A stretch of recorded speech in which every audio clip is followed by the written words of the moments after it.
Tiny, stop being a menace.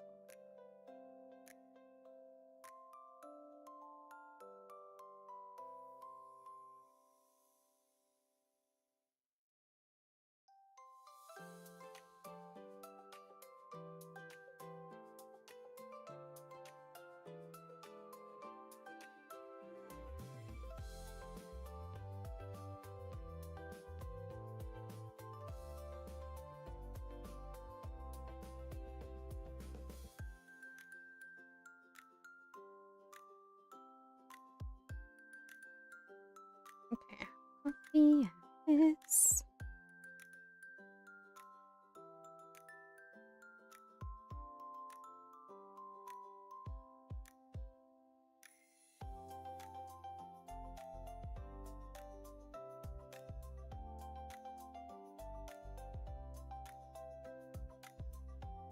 Mhm.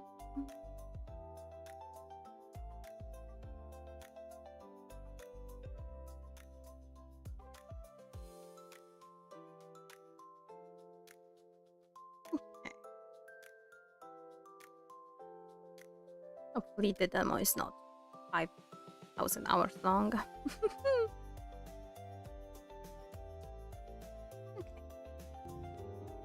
Yeah.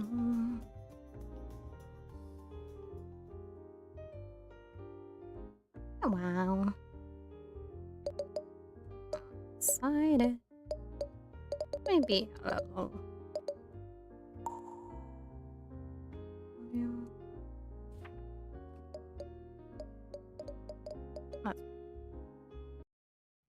Okay. A safe stands in an unlit office, the door wide open. Inside, a scroll lies on a wooden stand, marked with magical writing and drawings of coffee making equipment. Okay. You've done it. Against all odds, you managed to pull off the haste. Your shaking outreached hands grabbed this cave secret recipe, and in an instant you swap it from the stand. As its power pulses through your body, your heat aches, aches, aches. Your breath flutters, mere echoes of what you've taken from you. Will sun be yours again? Okay. But at this crucial moment, you can't help but think of the other people in this cafe.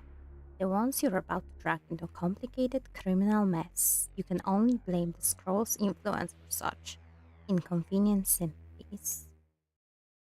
As you cast your mind to those few people, their silhouettes seem to cast shadows over you one by one. If they were in a position, they'd do the same, wouldn't they? They would know that. After everything you've been through, this was the only option left. Okay. We cut to black and postcard slides on screen. It shows a pink sun rising over a canyon. The skyline dominated by a helix-shaped skyscraper. The caption in big orange letters says, "Kyle and Well meet from Artifice." People say that Artifice Country is the most magical place there is. Yes, Artifice, where 100 years ago the words of spirits cracked the earth and spilled over into your oars. Ooh. The camera pulls back, revealing that the postcard is pinned to the center of the corkboard. But now those spirits work 9 to 5s. Arcane powers fuel scars and charges bones. This county, once the cradle of magic, has become as mundane as any other. Ooh. We keep pulling back to show the entire corkboard. It's covered with photos, paper notes, post-its, and strands of red string that connects them together. Okay. Kitty! Kitty! Aww.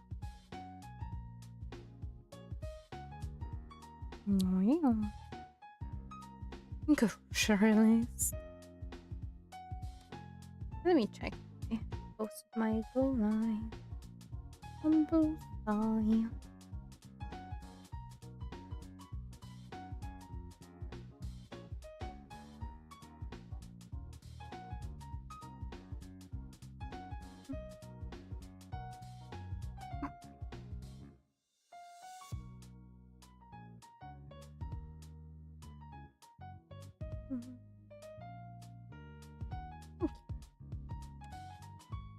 An unmatchable human like yourself amongst shape-shifting sirens, carbon fiber constructs, and wizards, you're exceptional.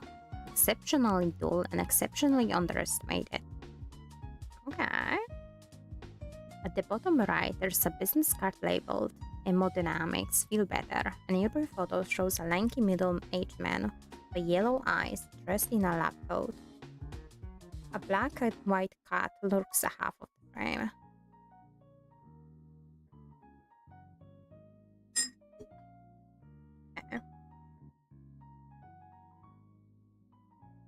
No matter how much you've tried to fit in, you love this place in all your wonders, it never reciprocated. All it did was take. All it left you with was emptiness. At the bottom left, there's a quote, grocery list. A paper card, still a teleportable, blackout blanket, and curse be gone. All three are ticked. So why not take something back, steal everything the county denied from you, feel the gnawing emptiness, then leave it behind forever.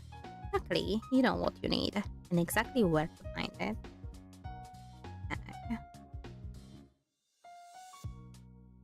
Moving past faded photos of a cafe interior, the top left shadows a clipping from Daily Cantrip newspaper with a headline, a familiar secret, new business magically booming. Its accompanying picture is a black cat with black and white cat posed next to a post of pot of coffee with a first place prize. Ooh. The familiar and downtown cafe, noteworthy only for its secret recipe, locked tight in a back room. And conveniently enough, they are hiring so desperately that they aren't asking for experience or background checks. Finally, a top tier ride. There's a photo of the familiar, a cafe on a street corner. This place, it's cute. Its brown logo, a cat's paw printed formed from a cup and 4 coffee beans. Oh, that's cute.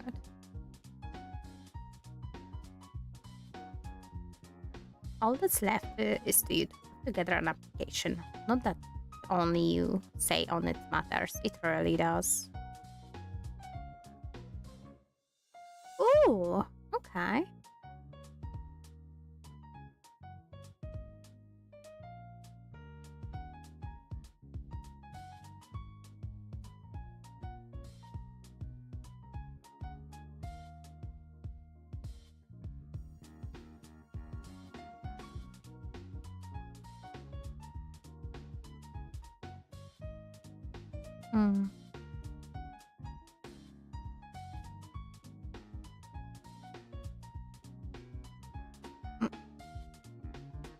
Okay, that's decent. Oh, there.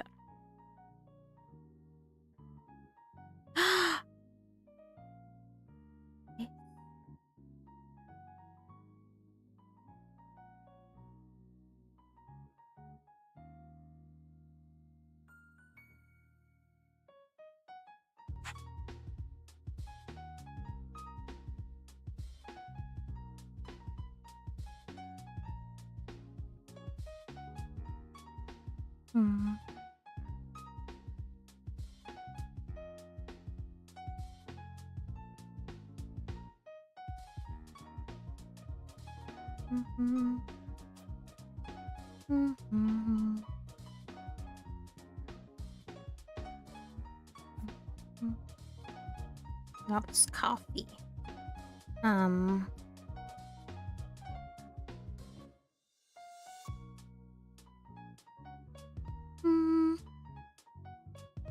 Good listener.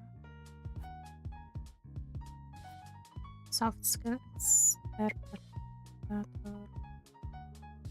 Organizer.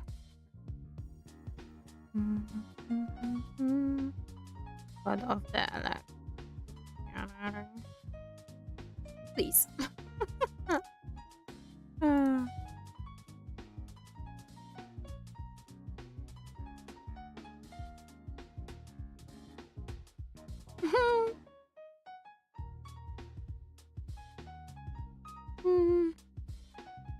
I can pick that now.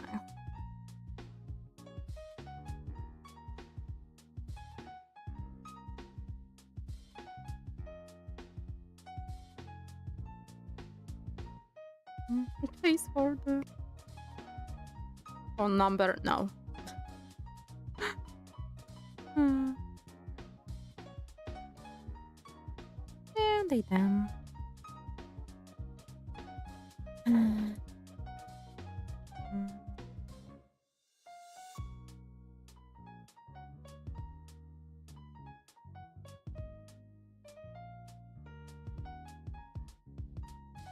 I'm a fun-loving artisan who loves coffee. Soft skills, good listener, excellent organizer, surprisingly okay snack fetcher. Although, please, it's silly. Anniversary of First County. Experience around the dynamics. Okay.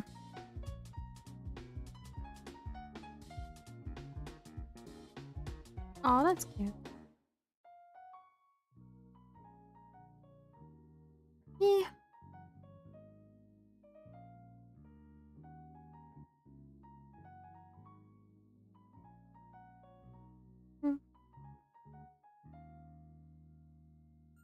That's decent.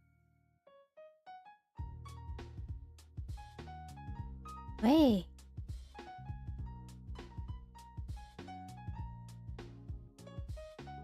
I can customize it?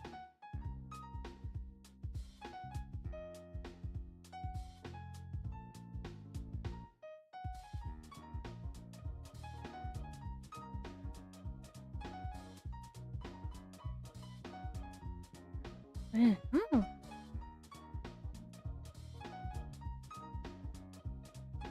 Wait, can I do my pronouns?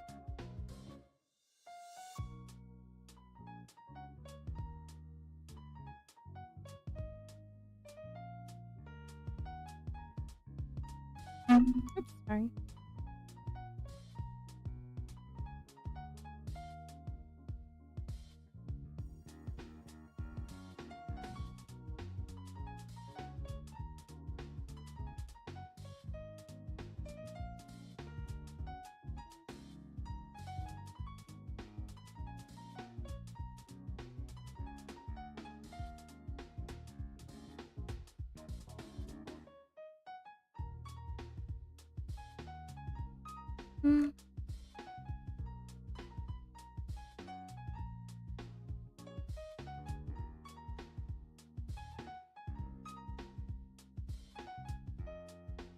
I think all of them should be plans.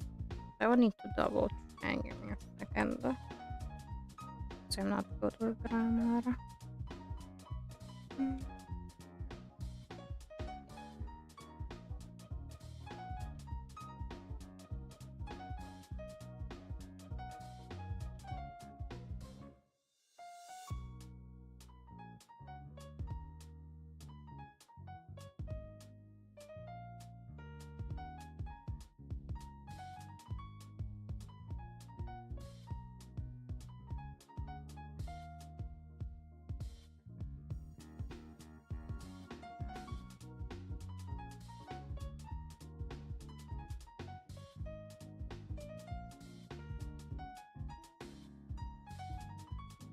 Yeah,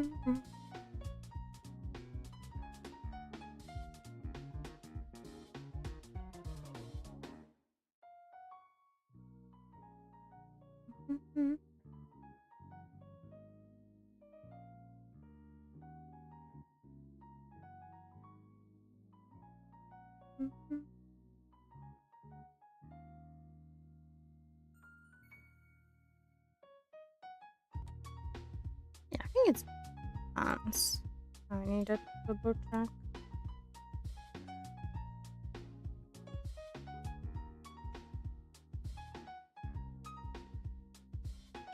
So I first time saw a game that you can customize your pronouns. I'm literally in Av. Let's screenshot that. I'm sure they will probably add more editing shenanigans. But yeah. Wow, first time someone will use my pronouns. That's neat. A few days later, you're face to face with the familiar. While its neighbors are all dull and drywall, its facade seems unbroken, even if the varnish is spilling at the edges. It also unusually has a pet flap on the front door. For a moment, nothing, then you spot a silhouette in the window, who clicks its neon sign to open. For waving you over, you cross the street, repeating the details of your plan. You need to get in and get out, and for the smoothest possible getaway, try to find someone else to take blame. But can you really do all those things without running into any complications? You already reached the front door, you can hardly turn back now. Okay. The cafe laid bare before you. It's almost undistinguishably from the scanned images you found online. Oh, the little box. Oh, little drawing with tadpoles. Looking to the right, you take in the main floor of the cafe. Its two large windows illuminating plainly decorated interior. Two wooden wall shelves are optimistically decorated with knickknacks, as well as a single potted plant each. Mushrooms. Mismatched chairs and royalty-free wall art, well kept but worn down. Okay. Another to the right. Height stools are placed at the rising table by another large window. A door to the washroom is marked by a sign next to a framed photo of their cat in the newspaper. Finally, turn to the wooden countertop of the cafe covered with coffee machines. Ew. Employees only. A till is placed near the glass display of pastries built directly into the counter. The buns are like old kitties. Oh, that's so cute. Okay. It's otherwise sparsely furnished. The walls only decorated with shelves of coffee cups and two chalkboard menus. Behind the counter, a door leads to another room marked employees only. You don't get long to take it only an unconstruct. Towering over 2 meters tall, stops wiping down the counter and turns to greet you. Aww. She's wearing a wide orange shirt, brown trousers, and an apron stamped with a cafe's logo. But her chef's cap tells you she isn't just responsible for coffee. Ah, you must be Pom-Pom. Great to finally meet you. Sorry, terribly rude of me not meet you at the door. As she strides over, you realize how old her vessel must be to have no custom limbs or decals, just one greenstone, flowering moss, and the tiny bluebird nest on her shoulder. I'm Sloane. From the emails, lovely to have you on board. Did you get here all right? I saw your address was uptown, and I know we are a wee bit out the way. Before you get a chance to reply, she's already yanked you. Oh, hi. Hi, Matt. It's already yanked you into a crushing two-handed shake. For a moment, you worry that she might pull your arm from its socket. Actually, I shouldn't get chatting just yet. Today's schedule is pretty packed. What with your induction, and I barely found time to fix breakfast for Atom. Oh, hang on. By way of explanation, she greedily lifts the nest of her shoulder to present it to you. The tiny bluebird inside stares at you blankly, undisturbed by the movement. This is Atom. Atom, say hello to Pom Pom. Pans, your new coworker. So be polite. Aw, Sloan gently places Atom back on her shoulder. Atom's usually my only company out front, so it would be nice to have you too. I mean, I love this job, I really do. But after 6 years of working the floor by myself, starting at 5 every day. Not that you have to come in that early, of course. We're only meant to start at 8, but it pays off, it does. You get a moment of introspection of the color seeming to drain from your surroundings. As Sloan trails off, you have a chance to put your plan in motion. You spend a long time figuring out other people's so-called feelings and just how easy they are to manipulate. If someone's in a good mood, they'll probably think better of you and suspect less. Then again, if you make someone upset, they might make for an easier scapegoat under pressure. But what's best for Sloan? Better make the first impression count. Pom-pom? Oh, worried. I have worried you with the 5 a.m. thing, haven't I? I just want to stress that you don't have to do that, honest.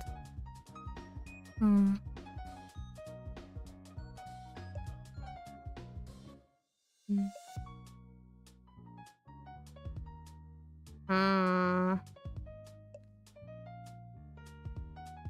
think I want her as an ally first.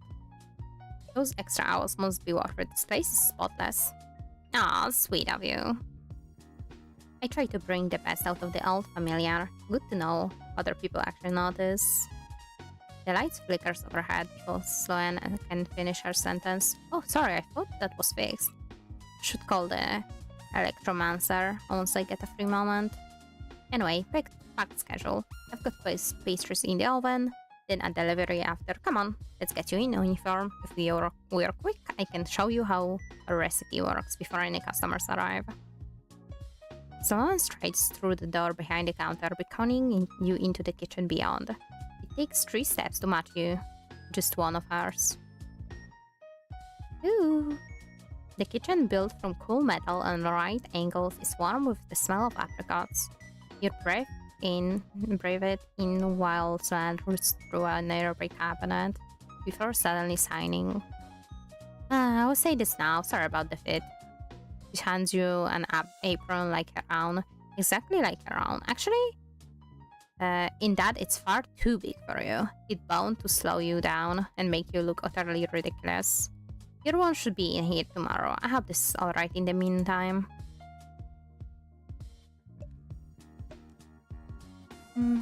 Yeah, but trip over that thing.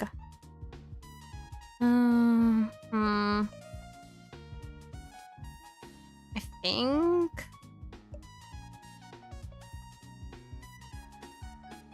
if they are telling me I could trip over, I don't think it's gonna be on me if I do trip because the apron is too big.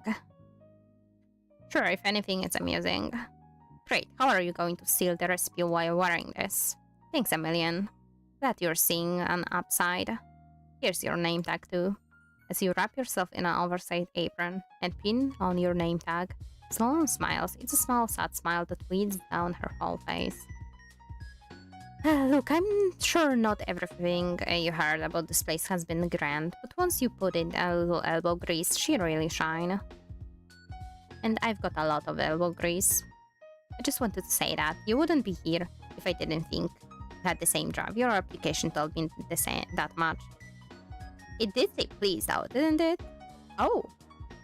I knew that was a mistake, so I ignored it. You change that in the next draft, please. Aww.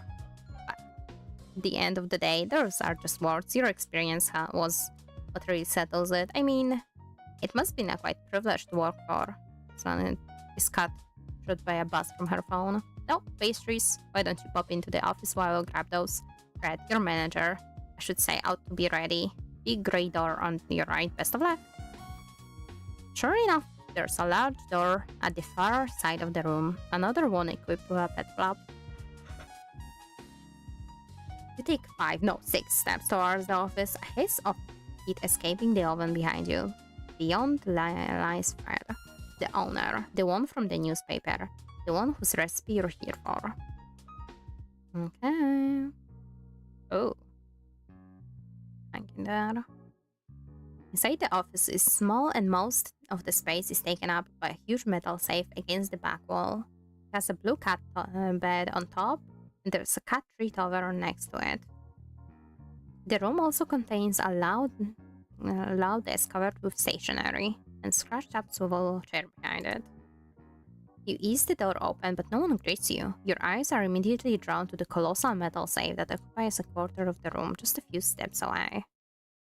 You're up close to the safe now, settled in the corner of the room. It's locked by a hand wheel, as if it were a bank vault. You knew the recipe was protected, but not like this. The safe looks like it was taken from a seat of a heist movies. It should be locking up gold bars.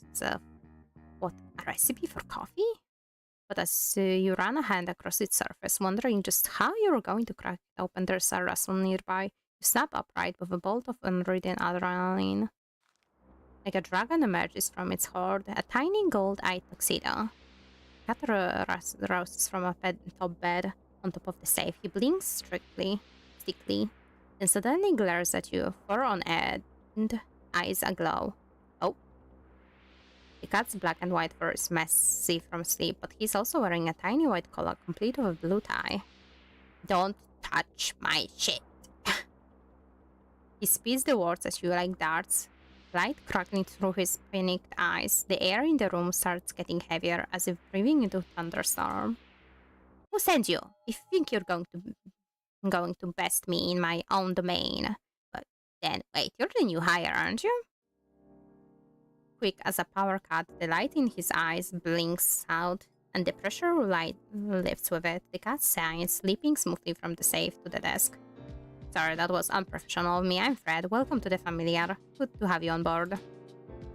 Well, given the terrifying magic and the talking, he's not a cat. He's a demon bound to the form of a beast, a familiar in other words. That's the last time I'm pulling an all-nighter on admin. You're lucky to still be young human, because after the first centuries, things get slow and wanted you onboarded, right? You have one main rule: do everything you can to show the economist type this place isn't a bad idea.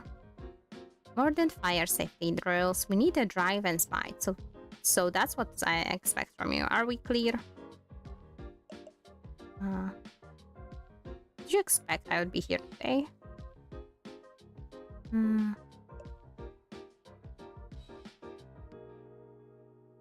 Well...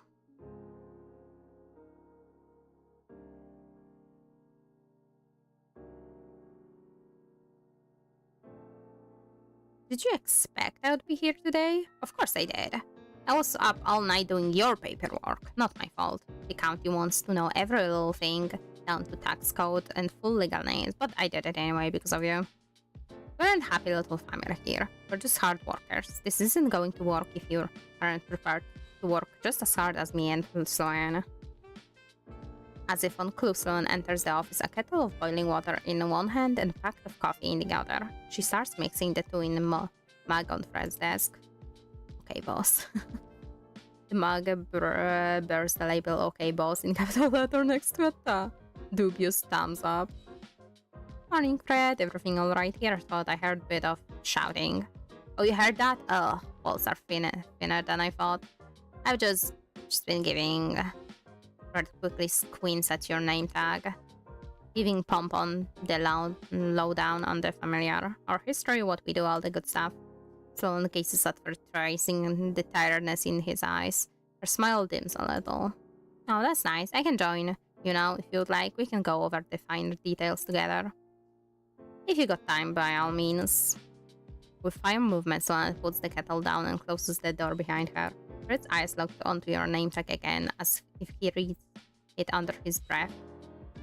So, Pompon, let's get down to business. We're open 8 to 5 most days, but your shift goes 30 minutes longer at the end of closing. Anything after that is overtime. I can give you the forms.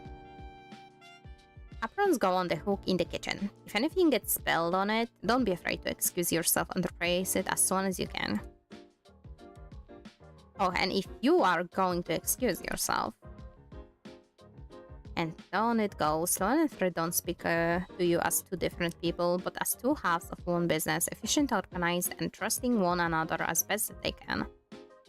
That should be most of it. I'll be with you at the counter for your training, so don't hesitate to ask me any questions. She cuts off again by her phone. Oh, excuse me, Dave. She pulls up slightly scratched phone in a blue case, showing an incoming call from Dave, a light-skinned person in his late 20s. With short, reddish-brown hair and whiskered beard. And green eyes. He's dressed in a green company uniform. For unclear reasons, includes a baseball cap. Hey Sloan, just unloading the van on the back, so there's your heads up. Thanks Dave, I'll be right there. Sloan hangs up, putting the phone down.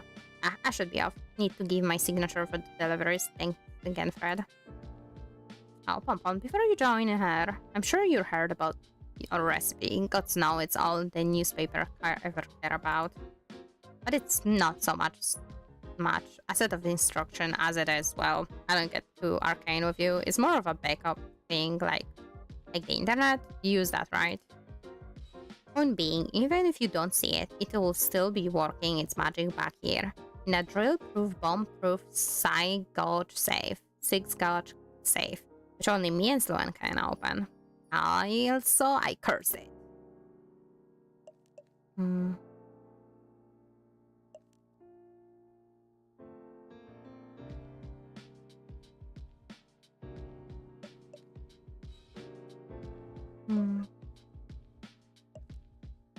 Oh, Sloan offered to show me the recipe earlier. Oh, she did?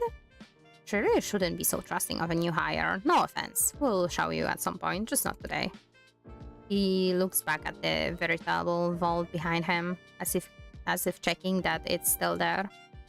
I'd never be too careful with those things, especially in this economy. I mean, wasn't it just last week that Raphael Hendricks wrote off his beauty store chain? It's inspirational how those CEOs act.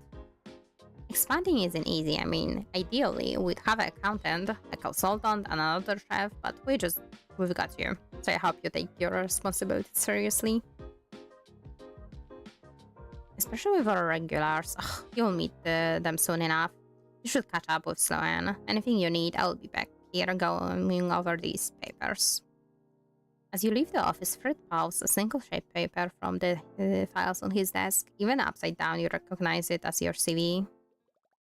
Okay. Not a moment after you enter the kitchen. Someone waves at you from back door. Oh. The back door of the kitchen only leads to a brick wall alley on side. In the doorways next, Sloan is a uniform carrier, a human just as unremarkable as you. A precaution stack of cardboard boxes wobbles threatening behind him. Say, you're Pompon, aren't ya? Sloan was just telling me about ya. All good things, I promise. Mostly good. Dave gives Sloan a package and gives you a congressional eyebrow wiggle. He pauses to take a long breath inward through his nose. Oh, is that apricot? So you did go for the new recipe. Fred must have taken some convincing. I'm just trying it out. We'll see how they sell first. Hey, if I come by once I'm off work, that's one customer right there. Guaranteed. Nice. Let me click that. Let's see.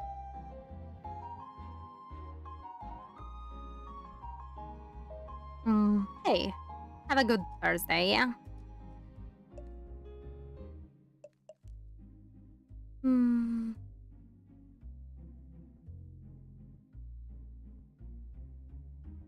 Thanks, I will.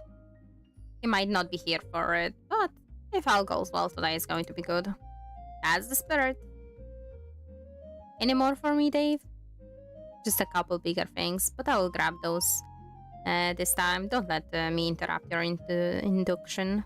Are you sure I could carry? We'll catch you later for the pastry, yeah? Dave walks away, whistling, his footsteps are gradually going quiet in the alley. Pompon, I'm so sorry about. I know he must have overslept today. That's on me. You notice her hands are balled into fists, one as tight that even the stone starts to buckle. I just wanted your first day to be easy, but well, let's get you behind the counter, shall we? Someone turns to her affable disposition. As if nothing ever happened, she leads you to the counter.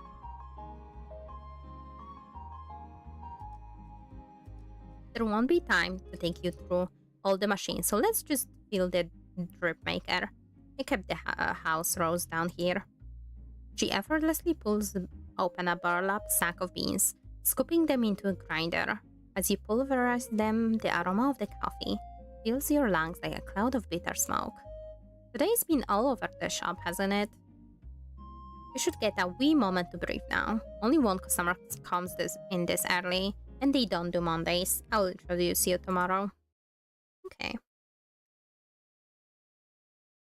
Sloan smiles, the stone wrinkling around her eyes. And it dawns on you, this is beginning to feel like a real job. I mean, we applied for a real job. Just as you finish that thought, the front door swings wide open and your first comer skips inside. Pretty! You're short and fat. Wow. With dark skin and thick head of hair-dyed pastel pink, well, nothing. Making note of that is a bit redundant.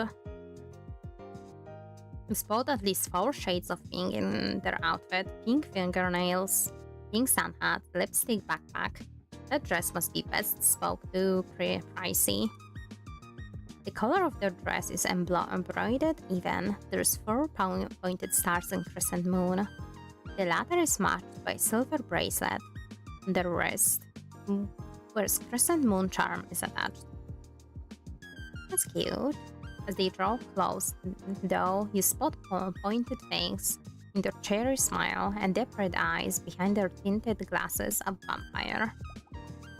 Good morning, Sloan. Oh, I spoke to Sun Morning before you ordered. This is Pompon, our new barista. So you're finally upscaling. You know, I saw some prime real estate going for cheap on Mambo. If expansion on your mind. Slow down, you're not taking over the industry just yet. The vampire looks as if they have more to say, words bubbling just beneath the surface, but settles on a pout.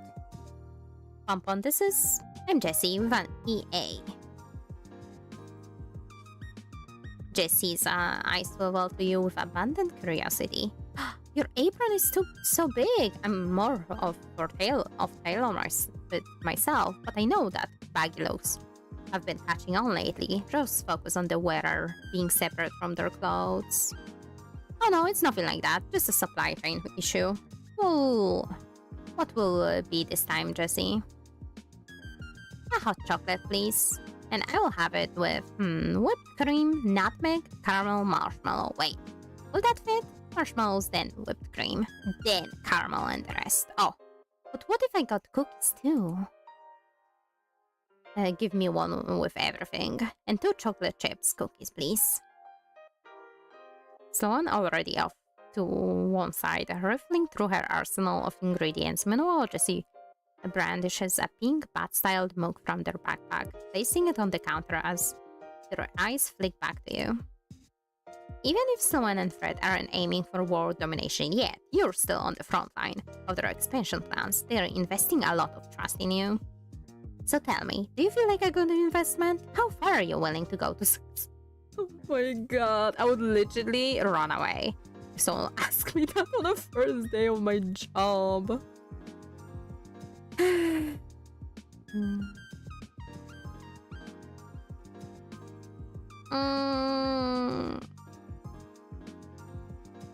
don't know.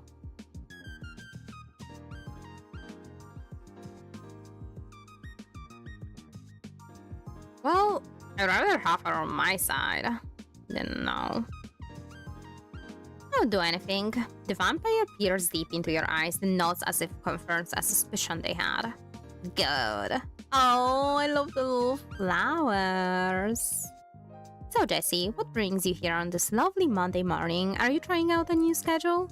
Oh no, much more exciting than that. I've got a meeting with the board after this, so I came here to prepare. It will go much smoother with something sweet. Ah, for your infamous internship, how is your family treating you then?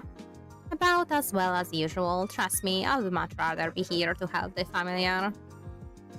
But then Fred is just like everyone else. He sees my last name is Hendrix and thinks I'm some Sorcerer's corporate spy out to suck the Pravoria blood from his business. Of course, the Hendrixes, rich, powerful, and most troublingly for you, magically talented.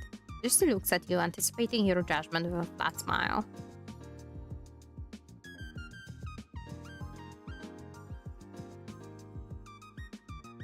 Oh. Nah. Hmm.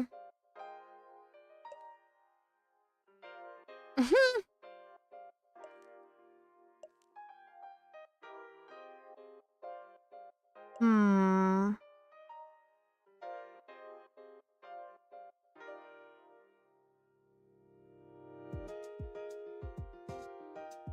I don't know.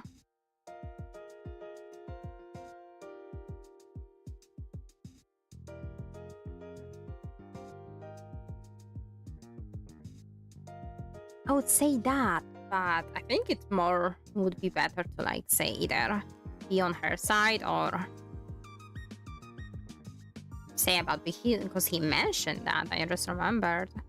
How your father cashing out on failed business inspirational? Odd. He didn't strike me as someone who would appreciate those practices, adopting a CEO mindset, I suppose. Try not to let your family get you down, Jesse. You'd get your chance to prove yourself someday. Well, if it all goes according to plan, the chance should come today. Fingers crossed. I love the glasses look. Sloan paces Jesse's now full mugged across the counter. By some miracle of physics, it hasn't spilled over yet. The pink mug completes with a bat's ears, and smiling face is full to the brim with hot chocolate and topping-covered cream. It hugs 2 cookies close to its chest. Maybe this was a bit ambitious, but if I use a cookie to scoop up the cream and let the marshmallow melt, I can finish it in 30 minutes. Thank you, Sloan Pompon. Jessie swipes their card and then their mug, making a beeline for a booth seat before the payment even goes through.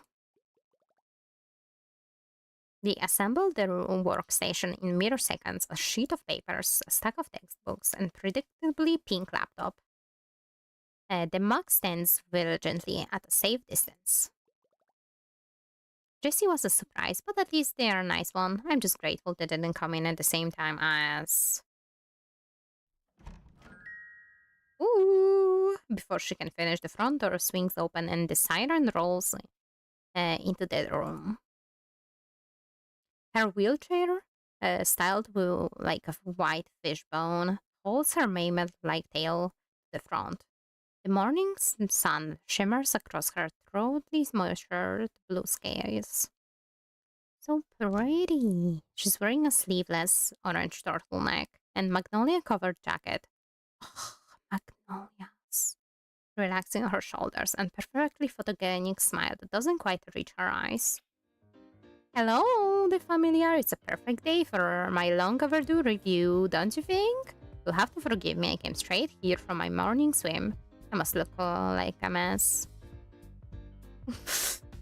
She runs one hand through her through a river of glossy pale hair, parted by an immaculate side cut, and raises a smartphone with the other flourishing it like a paper fan. Don't worry, Pompon, I'll handle this. Jessie shrinks back, arranging their books into a makeshift wall. It seems to work. The Serang glides over towards the counter, not noticing them at all. Now, Sloan, I know you very well, of course, but for the benefit of both me and adoring fans, who is this? Oh, I didn't know you'd coming. This is... Oops.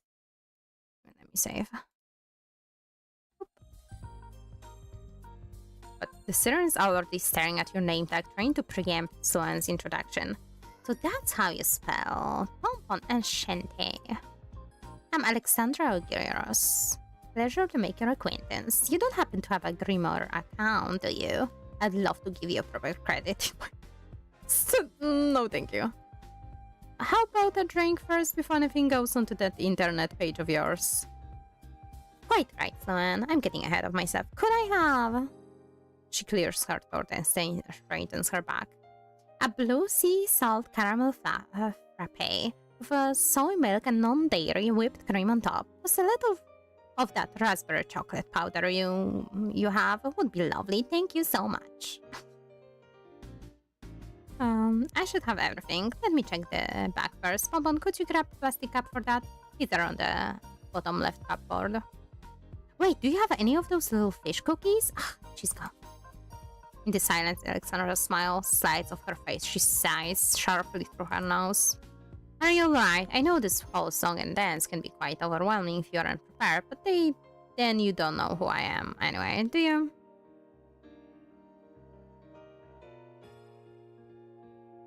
I never heard of you, sorry. Ah, that would make sense. Thanks for getting it out of the way, I hope. I hope I make a good impression, for whatever that's worth. Sloane turns hands full of her yet more ingredients. You hand her a cup, and she starts filling it with dubiously blue syrup. Alexandra, meanwhile, reapplies her former hollow smile. Should I expect your fans to start ordering those frappes in the hundreds? I'm not sure they are on theme anymore. I wouldn't worry about that. The drink's just to showcase how skilled you are at your craft. Aesthetic. That's what the audience really wants. Alexandra plugs the card reader from the counter. With a sly smile, passes her phone across it and hands it back with a wink. There's a 30% tip attached. You do know better than me about the social media stuff. Sloane, Pompon, trust me, you've got a wonderful, cozy place here. What's not to love? Those donuts, those menus. Alexandra turns out to gesture to the cafe and her eyes finally land on Jessie. Her voice freezes in her throat. Jess! Eek! In an instant, Jessie is enveloped in a thick cloud, and once it clears, a bow tie and bat flaps into place. The bow tie is still pink, at least. Oh no, Jessie. Hey, Alex, I didn't know you were coming today. It was on my page. Perhaps I should have dropped you a message, sorry. Do you? Alexandra avoids Jessie's gaze. Are they broke up like partners? Sloane puts the finished frappe on the side, pushing past you to tend to the transformed Jessie. Alexandra squeaks a little closer to you. I'm sorry, Pompon Trolley. Drama is the last thing I'll want to bring to this establishment or to Jessie. She plucks the frappe from the counter. You're not sure how anything that color could taste any better than tolerable. The plastic cup is filled with a sulfone-colored drink covered with a pink speckled cream. A green straw and a tiny fish-shaped cookie stick at the top.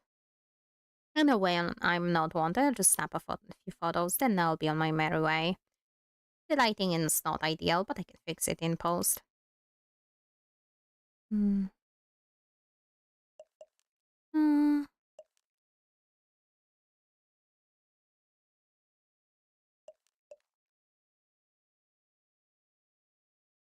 Should I be nice or...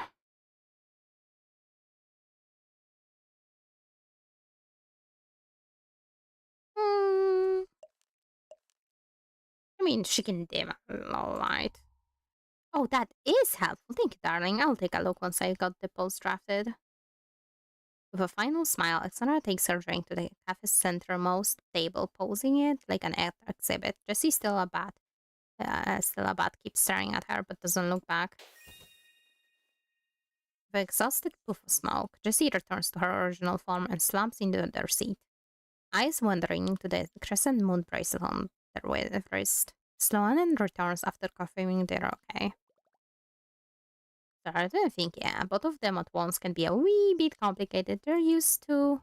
She cuts off with the sound of motorbike driving down outside, heralding the arrival of your third customer. Whoa, nice. This person is a first, even for you, someone whose body lacks everything but skeleton. But don't know any kind of magic that can make that work. Skinless, fleshless, sigilless, although he does have a hair, which you're pretty sure isn't a type of bone. A stiff dark brown pompadour that props up a pair of sunglasses. Oh, I see it. His clothes hang loose on his skeleton frame with an overpulled belt, a blue t-shirt with a ski logo and cropped leather jacket covered with roses. It's really cool. I want it. Grudge? Grudge, hey, how is it going? I feel like I've barely seen you since ArtCon. Oh. He reaches the counter underrated. Undeterred. You're waiting for Sloane to address him like others, but she's just staring, locked in place.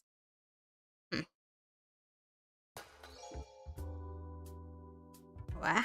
It's as if he looks at you. All the color suddenly drains from the world, plunging the cafe into a scene from a film noir. So, you're the new barista. Good job on making it this far. Makes you one of the best, don't it? And just the coffee, Aubrey. It's your resolve.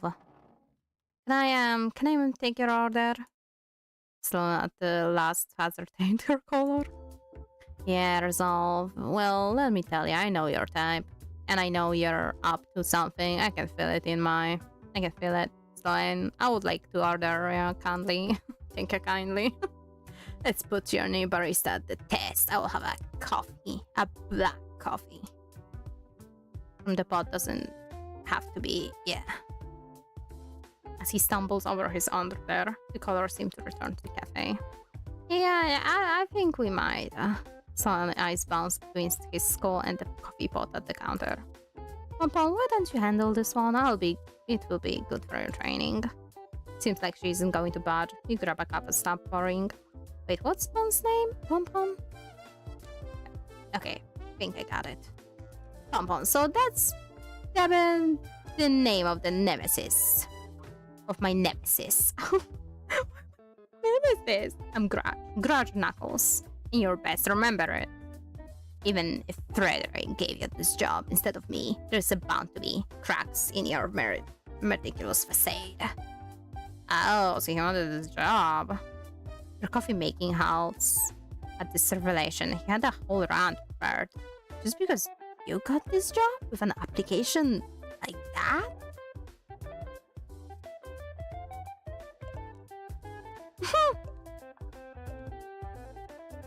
You're making it obvious why they didn't pick you.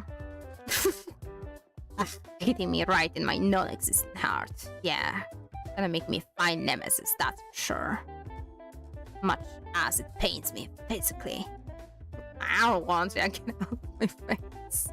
You present the full cup to Grudge. He daintily drops in a sugar cube, then stirs the coffee with a bone-like spoon, which he apparently just had loose in one of his pockets.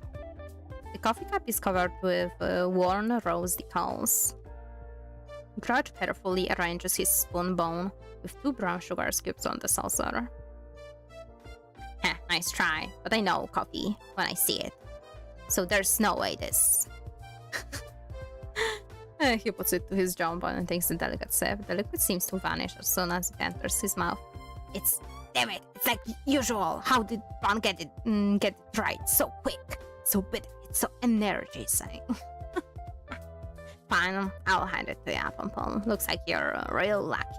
That's a decent cup of coffee. But beware, I'm watching you. He takes the cup and spins dramatically away from the counter. It's then that he finally spots Jessie. Jessie! Grudge! They immediately hug. So he wanted to just be dramatic, okay? It's so good to see you. Why didn't you pipe up earlier? I was waiting for you to finish. It sounded like you had a lot of get to your chest. Oh yeah, you heard that. Sorry, it was just a personal... doesn't matter. How is your job going? I could tell ya, but I've not got long. Are you sure you don't want something with your coffee? Someone's made some great cookies today. And I would be happy to buy... Oh, no. Shouldn't give my nemesis the satisfaction, not after walking away all conclusively like I did just did. Grudge, you haven't even paid yet. And I admire your condor, but are you sure Pompon's your nemesis and not Fred? Ugh, Fred is a real villain, that's true. But a nemesis, that's different. Gonna be personal. Oh my freaking god. Like Sarah types at her phone, seemingly engaging with the conversation.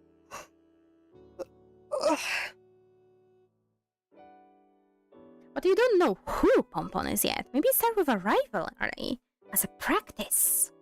Arrival, huh? Having a lovely time at... No, I used lovely last time. They all think that's sincere. What if I... Oh, almost forgot. Alex, how you doing? Hello, good over there? Oh, Grudgy, I didn't see you come in. How have you been? Oh, well, funny you're here, actually. There was something I wanted to...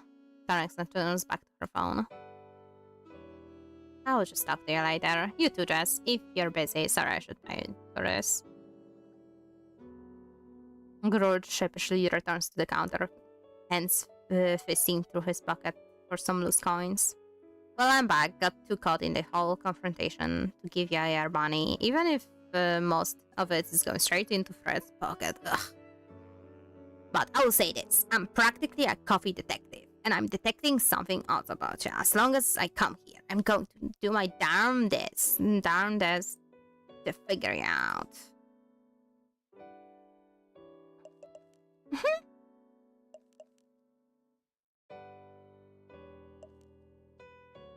I don't want to... Every, feels rivalry to lover, but I don't like it. You think I'm suspicious? Wait till you see. No, nothing close. Is it just me or Alexandra trying to ignore you? Ignore me? Why would she? Nah, don't be sowing seeds of doubt in me, Pompon. She's just busy after all. Without another word, he perches on a stool by one of the cafe's front windows. Over his shoulder, Alexandra and Jessie swap looks of confused to concerned. Good job, Pompon. Now would be a good moment to put his purchase into the register. As she halfway through showing you how to work the cash register, you turn to see Fred jump onto the counter next to you. Surprise, it's me. Things had better be fine out there, or else I will. He surveys the regulars in the cafe with no small amount of scorn. Ugh, Sloan, why don't you come with me for a moment? Been meaning to have a chat. But there's... we still need to... She looks forlornly at the pile of coins Scrooge left. Even at the glance, you can tell it covers the price of the drink and then some.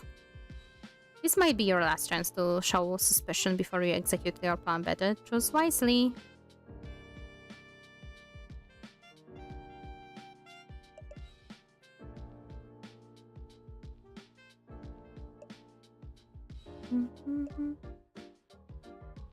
I will deal with this. Take 5. 5, Sloan. Sloan nods, clearly grateful for this brief reprieve. Okay, with that, Fred and Sloan take their leave. As silence returned to the room, so too does your opportunity, but you can't help but overhear Fred and Sloan hushed conversation in the kitchen. I'm just saying, if your best regulars keep bringing their drama here, no one else is gonna want to stay. With a sigh, Sloan leans against the kitchen island. The full weight on this morning event seems to suddenly sit on her shoulders. They are good, reliable customers, and sure, things have been tricky, but we've got Pompon now. With a little hard work, we can turn this around. Besides, aren't there enough names on your board of bands already? It's not anymore. Well, we're going through a rough patch. She side-eyed the cardboard near the walk-in fridge. There must be at least 24 names on there, each marked with a reason for ban. An invictive felt tip. I know, you're right. It's just we don't exactly have a recipe for success here, do we? I did want to talk about our recipe, actually. You know, since we've got a new hire and can we just deal with one thing at a time? First priority is cutting down costs. Now I noticed the price of algae extract for that blue drink got hiked up, and I figured... Wait now, shouldn't leave Pompon on buns on for too long. You've been babysitting long enough, so I will go. What are you doing now, Fred? A sudden knock on the back door stops her from following after Fred. Oh, Dave's back. Let's deal with that first, one thing at a time. You back off from the bar doorway at the kitchen, resuming your position at the counter. Despite promising to supervise you, Fred ignores you as he slinks past the counter and jumps onto a nearby table, muttering to himself. Oh, regulars, is this really the best we can do, that I can do? all, Fred's presence draws a little attention. You start rifling through your bag, making sure you can take any opportunity to launch the haste. At Fred's arrival, Jessie looks up from their walk and shoots Grudge a quizzical look. Grudge moves over to them, mind clearly just as boggled. What's he doing out here? Looks like he's just contemplating. What he even got to contemplate? I don't know. Suddenly, the lights start flickering overhead. Oh, for the love of who's fucking with the lights? You turn to spot Alexandria fiddling with the dimmer switch that you pointed out earlier. Oh, sorry, I'm just trying to make a photo look nicer. Didn't realize it'd be so sensitive. I will put it back now. She tries to turn the knob up, but the lights don't stop flickering. Alexandra, I've got bigger things to worry about than photographs right now. Could you leave me in peace for a moment and don't call me Freddy ever again? Bigger things? What bigger things, Fred? We've all got ya. Maybe start acting like it. Grudge, maybe don't. Not another fight. Fred locks onto Grudge with a wide-eyed death glare. Grudge stares back, his gaze follow. It's then the Sloane joins you. In the main room, dusting her hands clean from Dave's latest packages. Finally, Fred, are you doing alright? Sloane stands still at the gaze of Grudge and Fred stare down. She gazes into his hollow sockets. As she urges there, the flickering light and the sheepish Alexandra near the switch, her face falls. Oh no, the electrics aren't good, Alexandra, let me deal with that. Alexandra, with no small amount of embarrassment, watches Sloane open the light switch to attempt some hasty repairs. Would we slow down for a moment? Am I not allowed to check on my own cafe without someone accosting me? No. You've got a new hire today, and if this is the impression we are giving Bounce, well, maybe that's good. Sure as shit, it's honest. Now, if you'll excuse me, I've got a new hire to attend to without any more interruptions. As Fred starts to turn around, you scramble to your bag, knowing you have mere milliseconds to execute your plans. How fortunate, then, you sowed a little more chaos in advance. Just then, the lights turn off completely. Whatever are results of the... Oh, my mom is calling, better back.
Okay, back.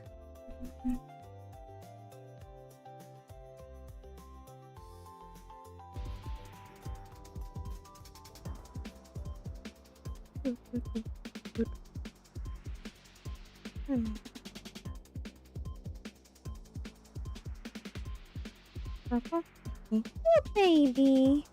Look, my tiny ones. Need to wait for your kibbles.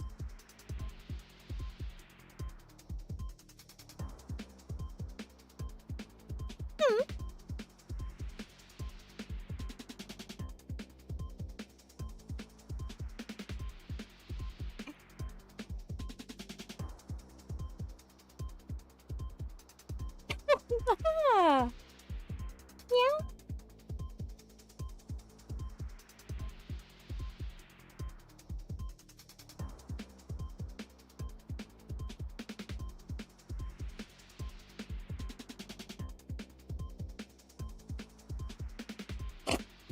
Tiny. What you doing? Rubbing my hand. Don't bite me. She's laying on her cat tree, like next to me, being a menace. What? Hey, you have a little ball.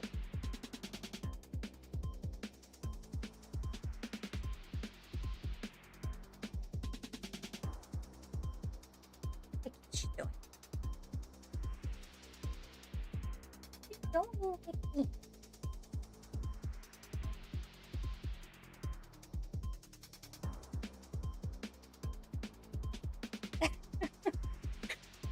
Lays down so silly.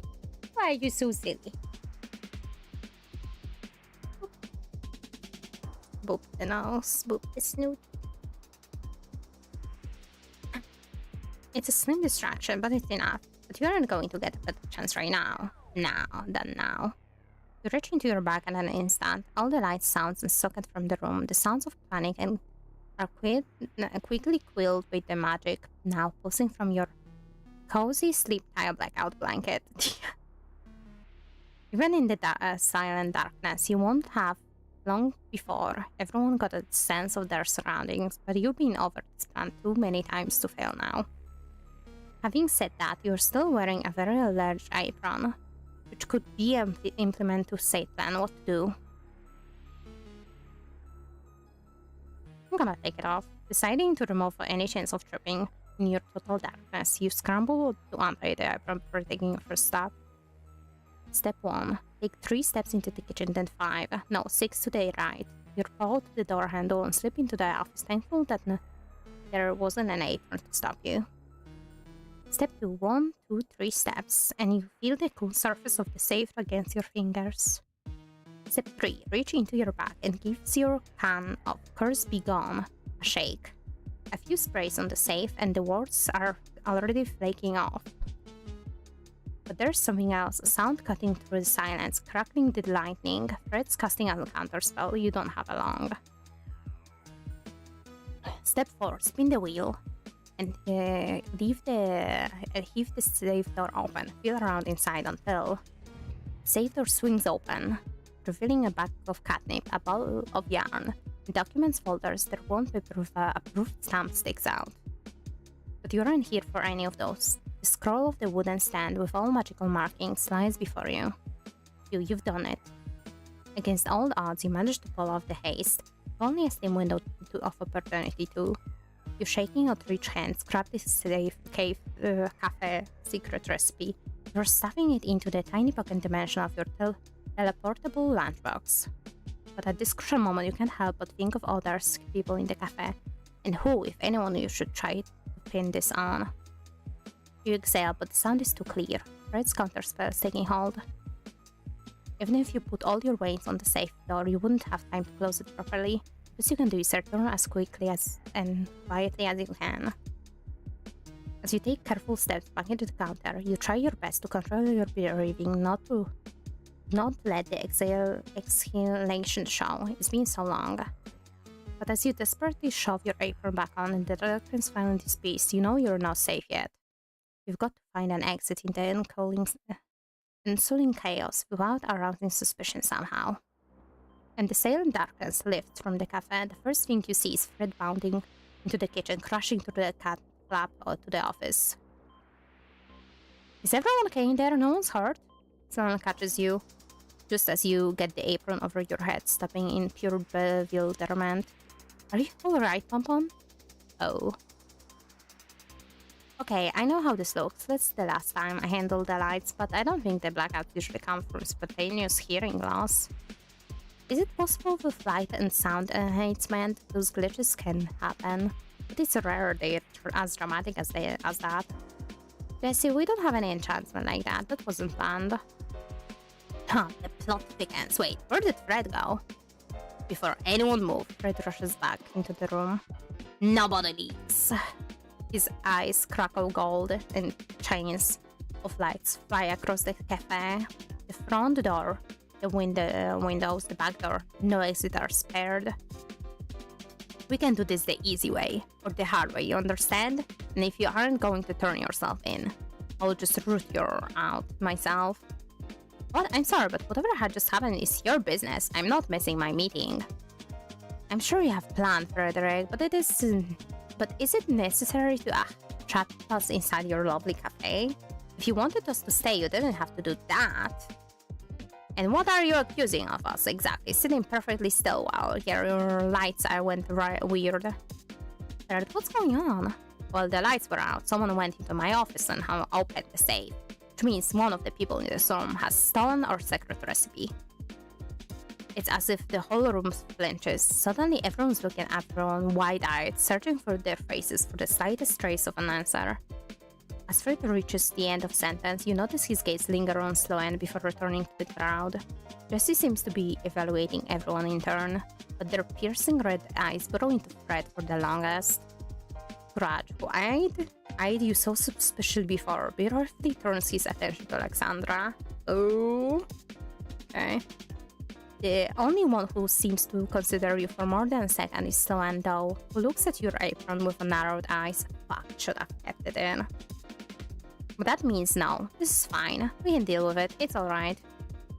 As unfortunate as it is, I do have a meeting to attend, so I'd rather not get caught up in this. Ha, good luck getting past my magic. I might only be a familiar, but I promise if you try to leave, you will regret it. Jesse's eye flickered across Fred's barrier, prying for any weakness in spellcraft. Frederick, please, I understand that you're stressed, but it will be easier to figure this out if we aren't in a locked room, won't it?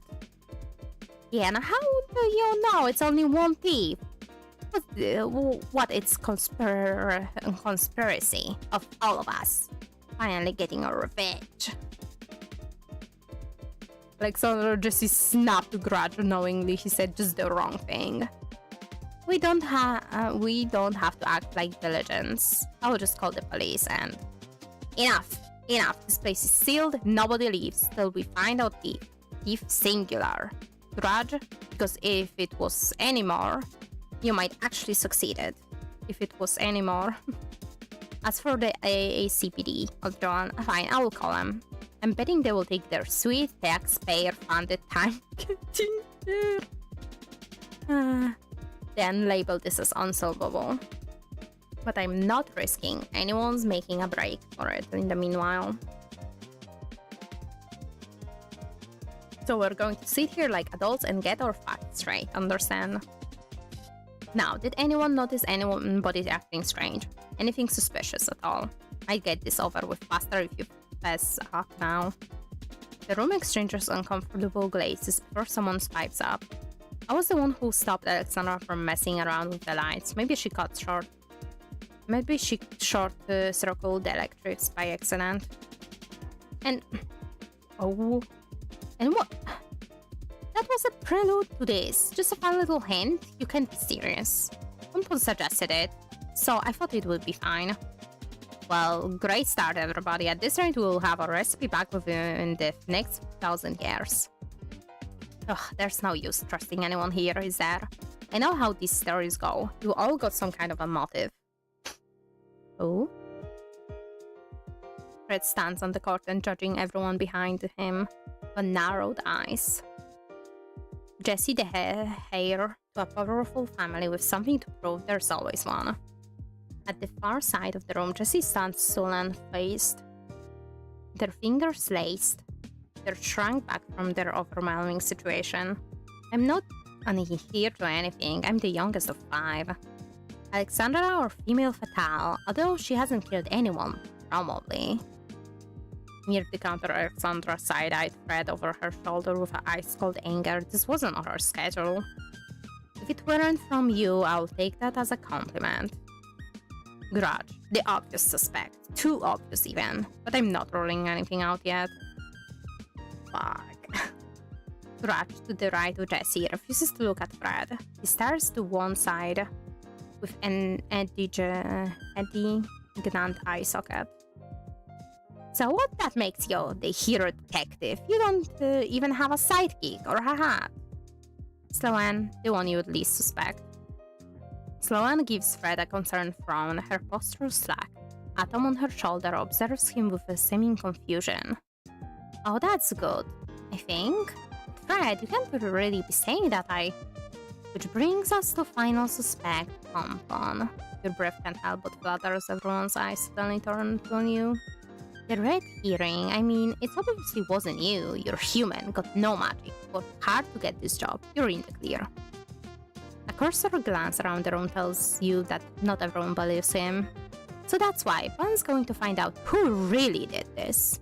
And everyone's going to be very polite and answer all Bun's questions. Ooh, I like it. What? Wait, Bun's the detective? I would have been perfect for this job. Although playing sidekick to Fred, yeah. Full dodged. Fred, why would you choose Pompon over me? I've been 6 years. Do you still not trust me? That seemed awfully convenient for both Pompon and Frederick, but could you just stay calm and not keep shouting at all the time? This is a waste of everyone's time. Soon as I can, I'm leaving. Don't try to stop me. I'm with you there, Jess. Though I wouldn't mind knowing who really did it. Fred, I know you're panicking right now, but we shouldn't do anything rash. Those are our customers, and this is Pompon's first day. Why would we? Her rising voice is broken by a ringtone. She stops with a flinch, putting the call on speaker. Hey, Dave. Hey, Estelle, got my very last package out back. There's gold chains at the door. I think it's Zach. Are you okay in there? Isn't fine, we're just dealing with a burglary. I will give you details in a second. At the door. Oh, one of those days, huh? Is Pompon right at least? Good question. Fred just asks Ban to interrogate us. Look, I know it's unorthodox, but we all need that recipe. This is our best option for the cafe. For the cafe? I always knew you hated your customer, but this just confirms it. No grudge, just you. Can we please not fight already? We're not going to solve whatever this is by shouting.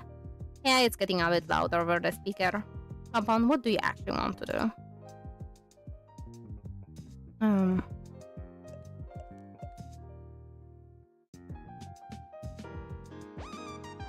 I don't know, this is a pretty bad first day. Oh. You don't think anyone here besides Selena appreciate the reminder? Exactly, no one wanted this to turn out this way. We all agreed on that, but we can still make it better. Hey, when I told you to have a good first date, did I jinx it? My bad. Look, what are you... Are we doing this or not, Pompon? No matter how strange Fred's idea might be, it would put you in a better position until you make your gateway. Time to lean on the scapegoat part of your plan. As Fred starts bounding into the kitchen, you shrug to go along with him. Sloane finishes her call with Dave before following with heavy footsteps. Sloane takes the space you leave behind. Sloane catches you up with...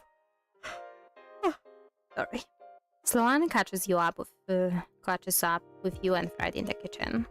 Fred, do you want to talk about any of that? Just relax for a minute, Sloane. I'm gonna check for clues in my office. Pompon, join me in a minute. Clues? Fred leaves for his office without another word. I didn't hire a detective, but here we are. If there's anything I can do to help, please just ask. Oh, me too. Not sure there's much I can offer besides moral support, but you know, I thought I would say. Can't leave till delivery is done, is all. Dave is peering through the window of the kitchen's back door. Thanks, Dave. I think we could use this support while this gets sorted. Well, it will get awkward if I'm just looking in, won't it? I will leave you be. Then, anything you need, should just shout into the alley. Best not keep Fred waiting. Maybe just you would be able to reason with him, calm him down a bit. I think he could use that right now. Asshole! You oblige her and entered the office, finding Fred in the middle of a phone call. His dark blue smartphone, an older model with a slide-out keyboard. Although some keys are missing, all worn down, Fred's currently calling in contact with no attached photo, who's simply labeled asshole. Yeah, theft. Lock down the whole building. Makes your job a whole lot easier, doesn't it? A locked room scenario is a little intriguing, I suppose. Person on the phone, you know that voice. Being as sharp as a wire, digging you into sensitive, but where? But if it isn't urgent... Oh, that's not what I said there. You're not exactly getting picked off one by one. I'll be happy to be there at the earliest convenience. Our department is very busy otherwise. You? Last remember you couldn't solve a crossword by yourself, let alone an arcane vulgarly. You shouldn't expect miracles. They're just mortal. You know, excuse me, mostly mortal. A self-satisfied laugh crackles through the receiver. It bounces off the back of your skull, ringing like tinnitus. If you show your face in my business, I'll see you later, familiar. The asshole hangs up. Motherfucker. Why did I expect anything else after dialing all those tiny keys too? Oh, you heard that? Maybe don't eavesdrop while I'm trying to deal with crisis, eh? Not that we need an NCC's help. We'll solve this ourselves.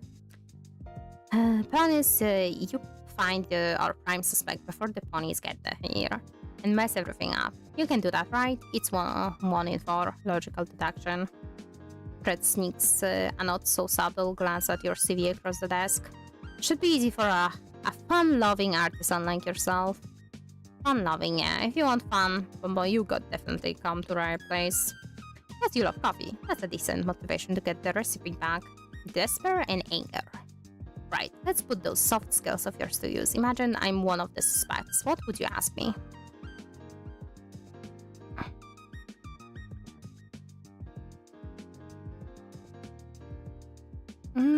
All of those options are terrible.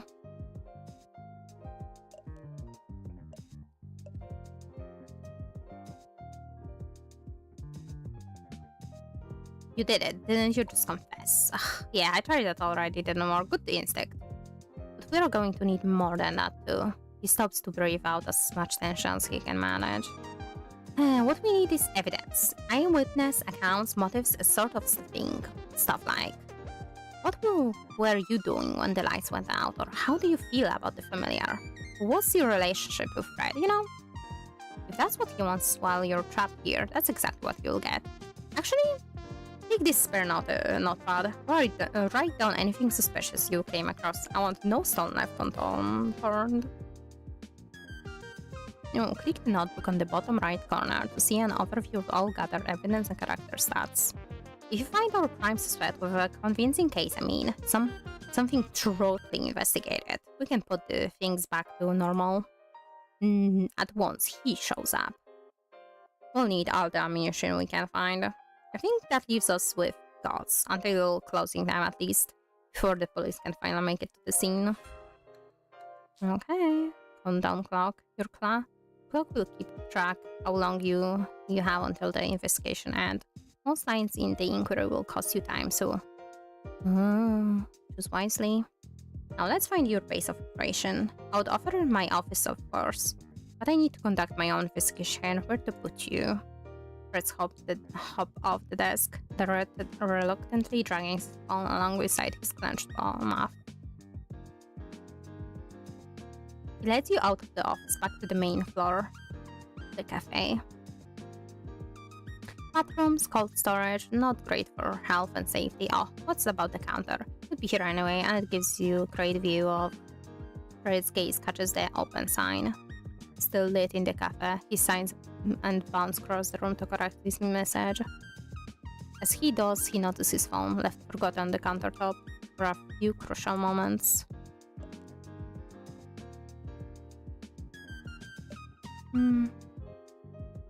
David B, I'm not taking it. The phone remains untouched until you hear Fred's puffs paddling towards you. Sorry about that. Don't want any prospective customers banging at the locked door. Instead, we got a whole day of business lost thanks to this fiasco. Never mind. That should be everything you need for the investigation. Ask questions, find solid motives, simple in theory.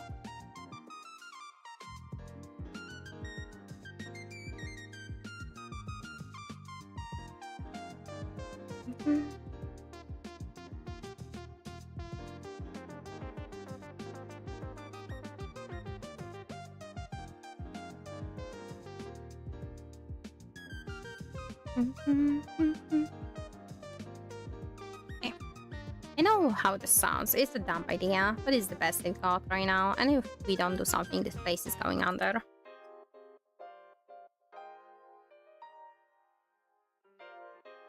All our livelihoods are at stake here, so get out of here, catch us a thief. With his piece said, Fred cast a surprised glance at his phone before dragging it back with him to his office. Hunkered down behind the counter, you take a moment to reflect. Your plan went off without a hitch until it didn't, but the boss doesn't suspect you, at least not yet. And if a real detective from ISP is coming, no doubt they will find out you're the thief. That is, unless you have a convincing scapegoat. With evidence of a motive and the others are on your side, you might be able to clock off at the end of the day without handcuffs. Until that happens, Fred's magic will keep you trapped here. So with that, your investigation begins not to find who did it, but to find the perfect person to blame. Use your map to talk to the listen to the conversation or quickly review evidence progress. I think I should talk to those three for sure. Jesse. Oh, he hates us.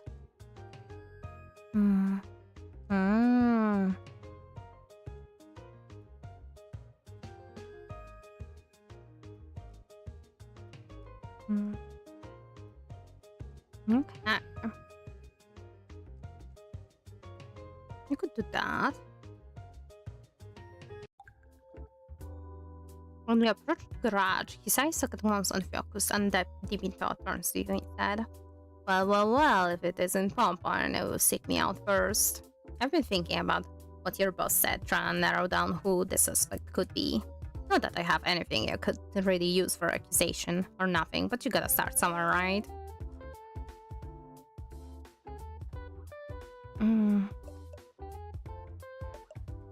Good ideas are like coffee, they both need time to brew. Isn't that true? As long as we don't forget about the coffee and then it gets cold. That happens to me far too often. You know, for all my big talks about you being your nemesis on account of barista thing, I don't think anything on my application would have qualified me for the detective part of the job.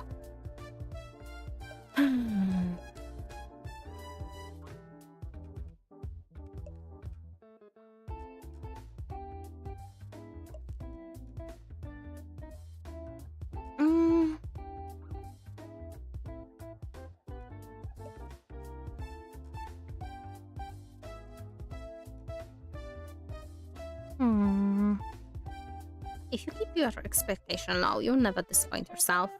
Oh my god. And here I thought they couldn't get much lower, but hey, if that's worked for you, maybe I gotta dive a bit deeper. Guess I got something to learn from you after all. If only I could get a sneak at your resume for inspiration, but how could I even go about stealing it? Look, I've got some personal experience with this kind of scenario. In this novel, I mean, in my experience, usually the detective first instinct is something they should follow up on. Which is why I wish I had a first instinct to go off of, but my crime senses haven't exactly been tingling today. Even just think, is there anything else that springs to mind? Nah, I'm fresh out the insights on the case now, for now, Pompon. Alright, time for you to do your worst and hit me with some questions, detective. Okay. How do you feel about the familiar? Grudge slowly grins his jaw as if facing your question. Folks might call this place bare bones, but take it from me. Somewhere does coffee like the familiar. Nowhere does the coffee like the familiar. And that's the most important part. Every cup brewed to perfection. Even the one I had today was great. And you're our new hire, dark, moody, complex, just like our current predicament. Shame I didn't get your job. Been drinking this stuff for ages now. Could have proven I know how to replicate it. Just the latest in a long line of missed opportunities. Yeah, you've proven to be formidable opponent so far. Yeah, you're pretty tough yourself. Already beat me at my own game with your coffee. I will be sure to taste it carefully in case you laced it with something evil. Well, I wouldn't say I tasted the coffee. When I drink it, my chest starts pounding real hard. I breathe deeper, feel like I feel more. That makes sense. Only the familiar makes it like that, far as I know. Even your first cup had a pretty strong effect. A little weird, yeah. I ain't complaining.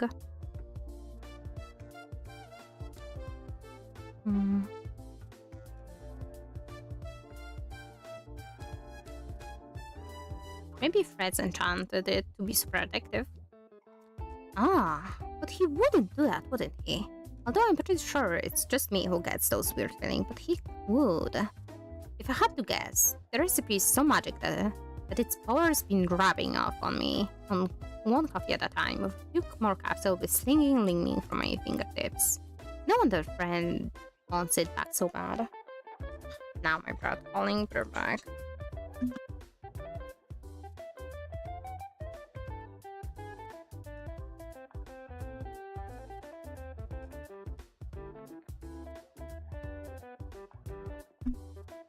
No, hell, I do too. Otherwise, the best coffee in artifice might be nothing but a distant memory, and I'll be left at this decaffeinated husk.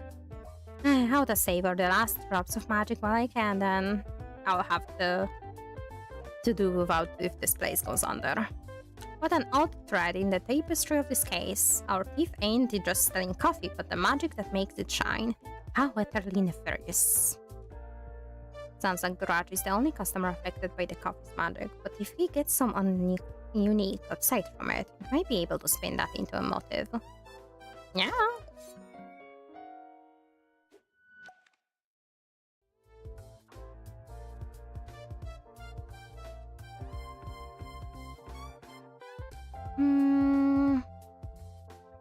I kinda want to pin that on him.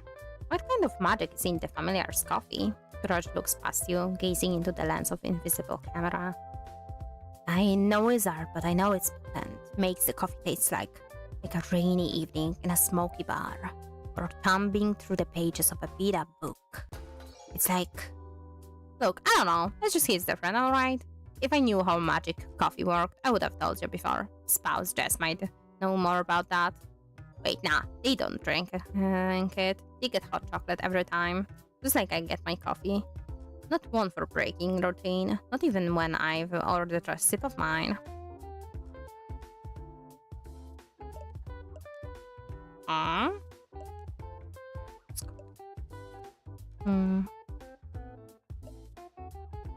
Maybe they avoided the coffee because of the magic.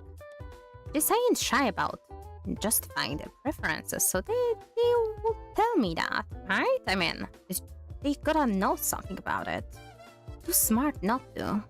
But then just can pull out a whole thesis on why they like what they let them do. Meanwhile, I'm here stumbling over my words. Shouldn't be this hard. Grush stares into his cup, searching for any answer that may sunk to the bottom. Sorry, don't go the right words for this. I'll think on it sometime more. Okay. Grudge pops the colors of his chest as you leave. Come back when you get more leads, yeah? Conversations. Sometimes characters will talk to each other while you investigate. You can listen into the conversation or wait for them to finish. Neither of which costs you any time. Ooh. Let me. You notice Fred and Sloan talking and decide to listen in. Sloan, please, I'm doing a sweep of my office. I don't have time for. You can look for your clues after we talk, Fred. Please, I can't just pretend everything's normal out there. Maybe it's not normal right now, but after Pompon's done some investigating, that's what I'm talking about. Investigating? Just decide that on your own, out of nowhere. I didn't even get a say. I thought you were just caught up in the moment back there. But you're serious putting Pompon up to this on their first day? Maybe it would make some more sense if it was me and Bones. But investigation team to share the workload. Look, Sloan, I have to cover all my bases here. It's not personal. I know, sorry. I was being a bother, wasn't I? Just ignore me. So, and I didn't. You know, I do have some inventory to do in the kitchen. I think keeping busy will do my head some good. Just put a little trust in my plan. We'll act properly when this is all sorted, alright? Promise. Of course, it's a promise. I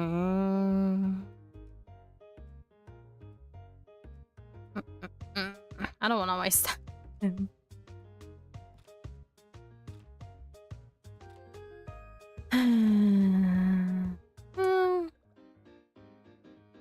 You set your sights on extra and scouted into her corner and somehow wholly focused on taking selfies. It breaks my heart. No, too much. I'm terribly upset. It saddens me to say. That's too detached. Surely there must be an easier way to sound sincere. It appropriately start. Pompon. Finally, my turn for questioning? Or maybe you're here for social reprieve of some excellent company. You know, as a public figure, it's very important to me to set a good example to my followers, so you can count on my full cooperation today. Not that I have much to offer, I'm just an influencer stuck trying to make content out of the world's world escape room. And trying to make sure the internet doesn't frame me as a villain in the process. Nothing a few very carefully worded posts could handle.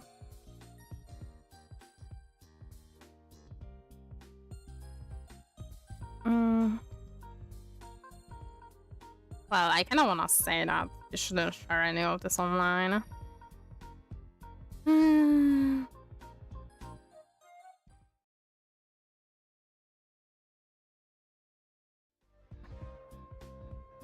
It sounds like a hard work to win over that many people.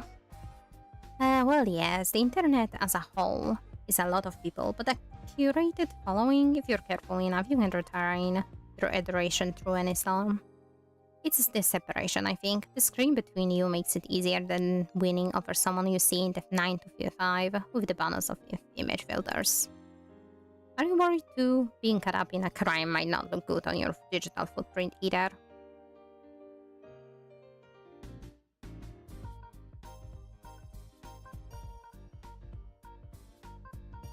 I don't think I want to be anyone's villain either. I would say something reassuring if only I wasn't of similar mind. Instead I would say, we potential villains, just do what we can. Sorry, I feel like I got us off track from your investigation. Though, before we dive in, I do want to make one thing clear. That question with the lights, not very helpful. And I really didn't appreciate the fallout. Hope we're on the same page. You can ask me a question on it.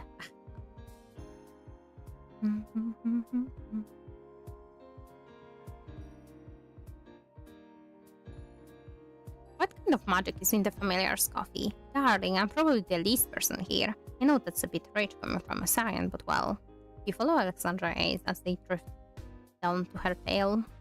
It's been a year since I've been able to shapeshift. A damn shame too. They were a good legs. Not that I need any magic to tell that the familiar put a spell on its coffee, even if it's the end result taste is perfectly average, no offense of course. I think Fred would imprison us for something so ordinary, but maybe the mediocrity is the point. It's his mediocrity, after all.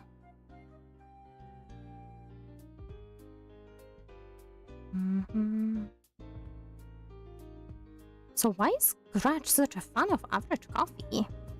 That is a mystery. I try not to question his rationale, but you're right, it's one of the most average things about him.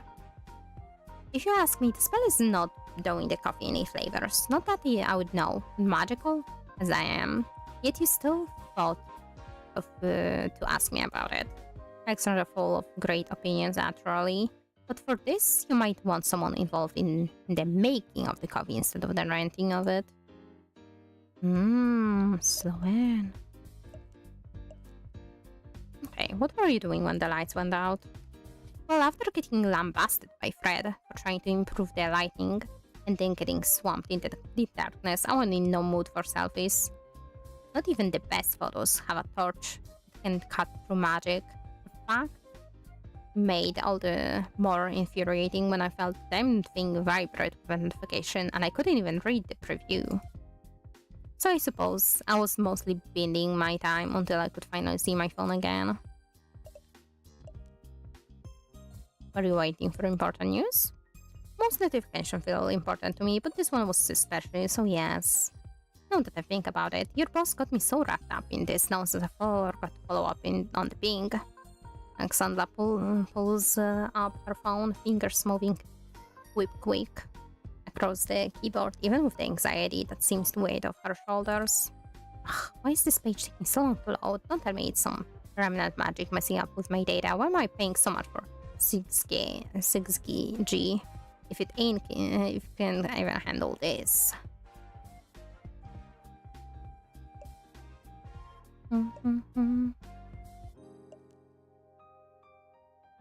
It's strange that Jessie hasn't tried to fix that, don't you think? Well, they've been preoccupied with trying to escape, but then again, couldn't they just message ahead or do a remote presentation? That kind of problem solving is usually their go-to. Oh, I'm funny, my Tony has a new bid. Her expression often prone to tight smiles and withering stares. Baby, you will get your cables soon.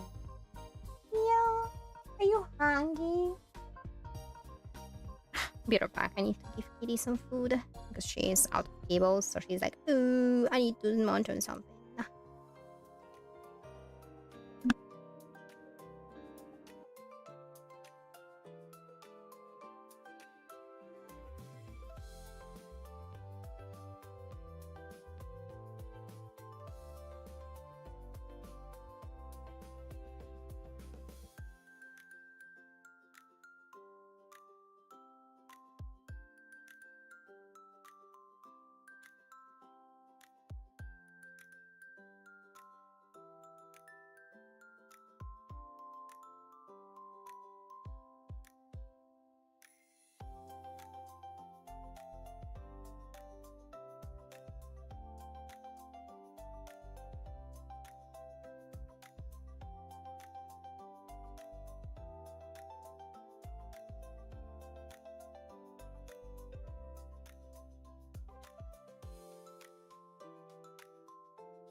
Okay. Looks like it's finally time to bid farewell, old thing. Even with all the disaster around her, Alexandra minds on Akko, actually of her toy. But what is it that exactly? A cell with some baggage might lead to some interesting dirt on this carefully curated siren. Okay.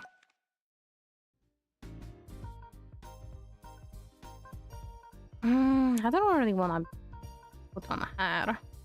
Her phone is already unlocked in her phone. Ta-da for now.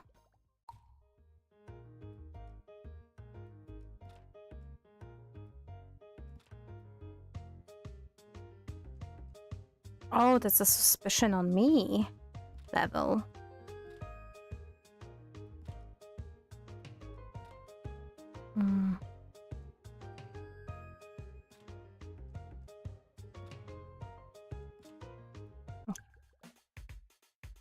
He turned to Jessie, who stands face first in thin, thick tone, mumbling loudly under their breath. So, if I have enough energy stockpiled by half an hour before, I could be able to fill the mana well to capacity that could disrupt this gorgeous enough. Ah, Wompo, I didn't notice you coming in, sorry. I'm just figuring out how to, well, I'm going to distort the spell, keeping us inside, and then I'm leaving. Not right now, but I'm building up the energy to do it as soon as possible.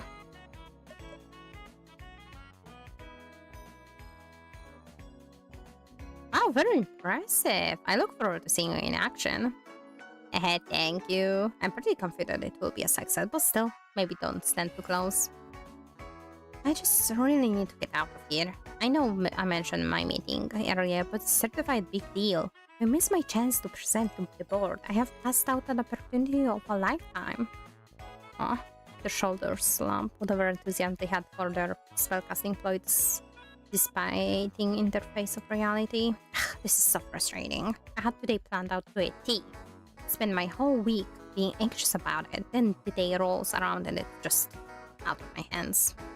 And now I'm left wondering if I did something wrong. I should plan better. I'm trying to treat myself to hot chocolate this morning was the most colossal mistake of my life.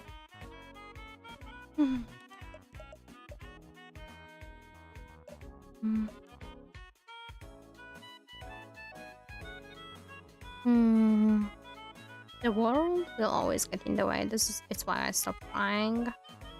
When you take your eyes off the prize, you risk losing it. You're a little bit more cutthroat than I imagined, Pompon. That's not a complaint, by the way. But even a workaholic like me can't live on fumes of productivity alone, as much as the idea has got its own appeal. Honestly, my nerves aren't being helped by how easily people started being each other suspiciously back there. Like we were all ready to turn on each other, just like that. We're getting off track, aren't we? I don't know where my mind's at with this whole crazy scenario. I'm just going to sip my hot chocolates, stir up some energy, and answer the question I can while I'm still here. Okay, so ask away. What kind of magic is in the familiar's coffee? The coffee is enchanted? I might have noticed if I ever drank it. I always get hot chocolate, the best hot drink. I only tried coffee once and I don't know why anyone would want it. It's like if every Batson station got distilled into one liquid. The research have found only 25% of coffee drinkers take it black. And most people want to hide how terrible it tastes. The only person I know is that 25% is grudge. He and I have had several heated debates about this. Very serious, if you could tell. Though my confusion at his unwilling loyalty to black coffee is real.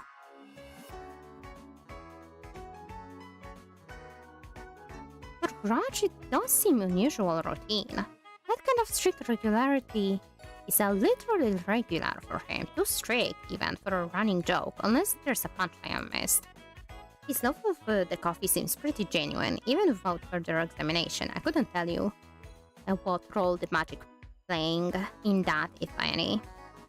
This situation isn't exactly ideal for searching found information as the nature of undead magic. I can dream though. If you find out more, do let me know. I'll be curious to know if whatever enchantment in it really is impregnating him. After all, why else would he defend his wrong choice so ardently? Hmm. What were you doing when the lights went out?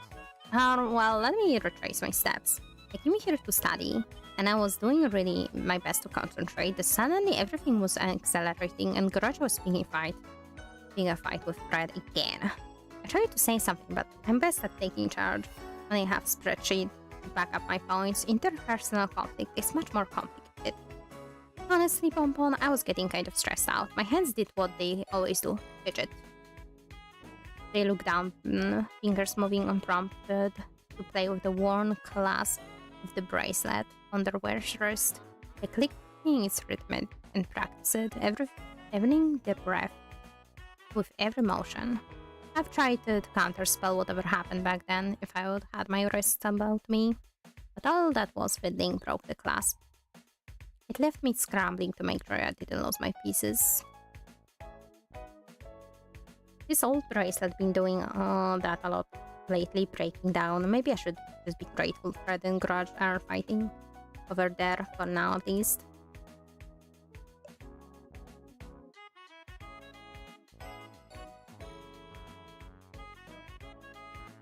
Aw, Tiny is laying down on her cat tree.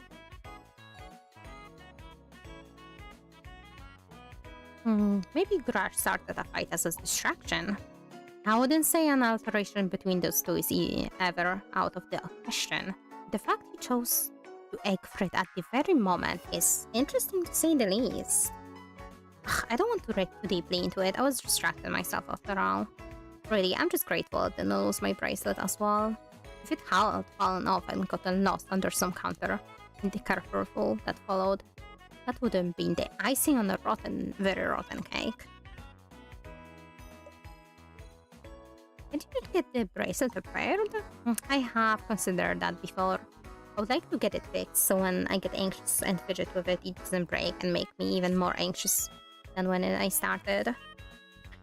But then I start getting anxious that I will ship off the tennis, the whole thing, over the course of several years, and I would lose all its charm. This bracelet is basically an anxiety Ouroboros.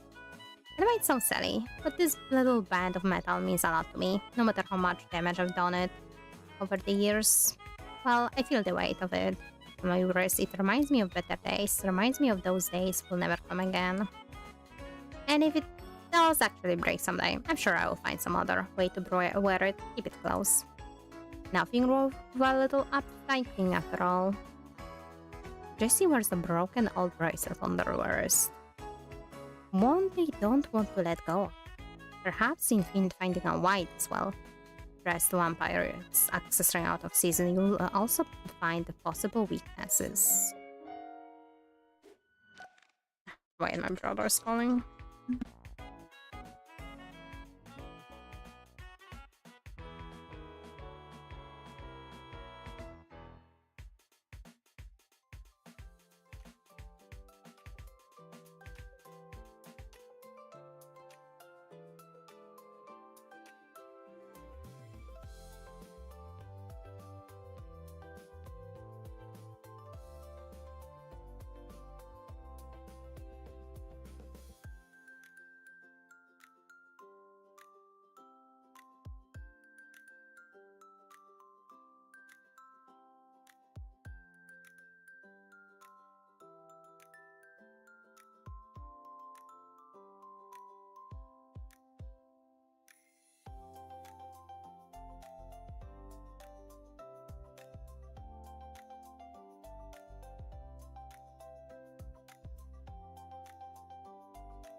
Okay. As your conversation drawn to a close, Jessie glances at their phone.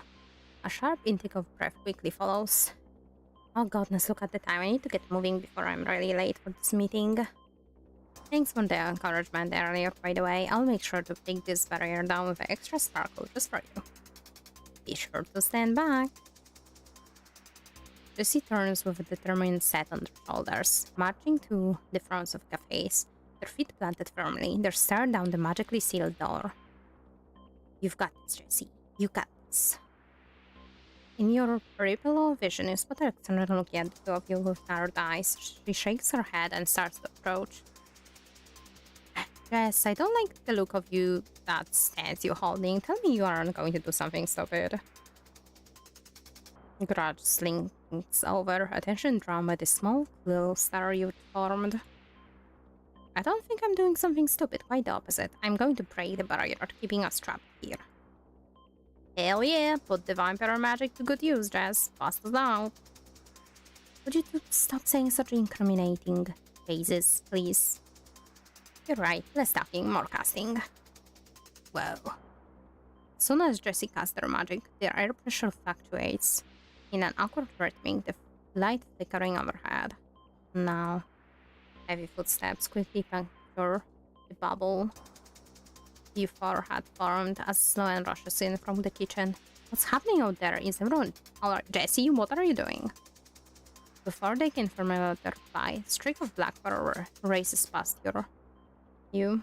Your boss leaps onto the table, claws out, and snarls at his mouth.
That was a snarl on his mouth. Somebody explain what the hell is happening right now. Dave. Oh, but how many times do I have to explain this? I'm breaking the Bavarian Triton and leaving the cafe. Jesse, I understand you're feeling a little distressed right now, but that sounds dangerous. Let's just talk this out, please. Talking it out, they are already mid-spell. Casting on premieres is a deniable offense. And keeping your customers trapped inside your cafe isn't a legal offense. Then I will see you in court right after I counterspell your petulant attempt to damage my property. Your boss starts casting a spell in retaliation. His anger quickly lost your focus. The room caught between the two casters, also raised between the eerie red and yellow glow. Oh my god, don't listen to him, Jess. Destroy those words. Jesse, Jesse. I just wanted to be known that I do not endorse the actions of my fellow customers in the slightest. I really think we just need to calm down and talk. Dave? At the front there, Dave peers ceaselessly into the cafe, his face pressed against the glass. Hey guys, Dave here. What's going on here? It's hard to see without the glowing. Great, no need to worry. Dave is here. I think I've got it. I can see the spell core. Oh no, you don't. Fred's eyes pinch in concentration as he throws his all into combating Jesse's spell. Dave, you need to get away from that door. What? I can't hear you guys over this humming sound. Then everything goes silent. Like a taut string severed, the barrier meets its ultimately demise, unleashing the blast of its magic through every soul in the room. You see the reaction clear and visceral on each person's face as it unfolds. Fred looks on with wide yellow eyes, his mouth left agape. Alexandra recalls her hair, ruined in the wave that follows, even as she raises her arm to protect her face. Sloan watches in stunned silence, one hand raised protectively over Atom, who jolts at the unfamiliar sensation of raw magic.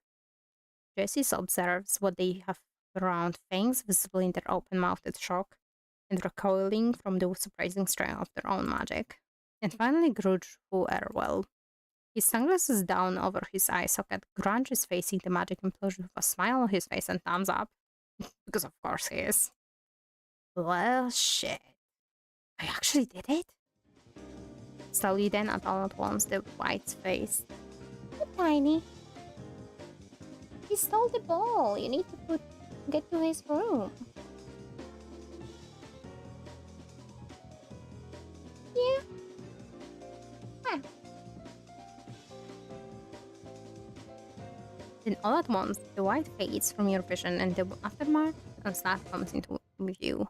Everyone seems to stand deathly still, caught between awe and shock, and the attempt home that resonates through the air, everyone that is except Jessie.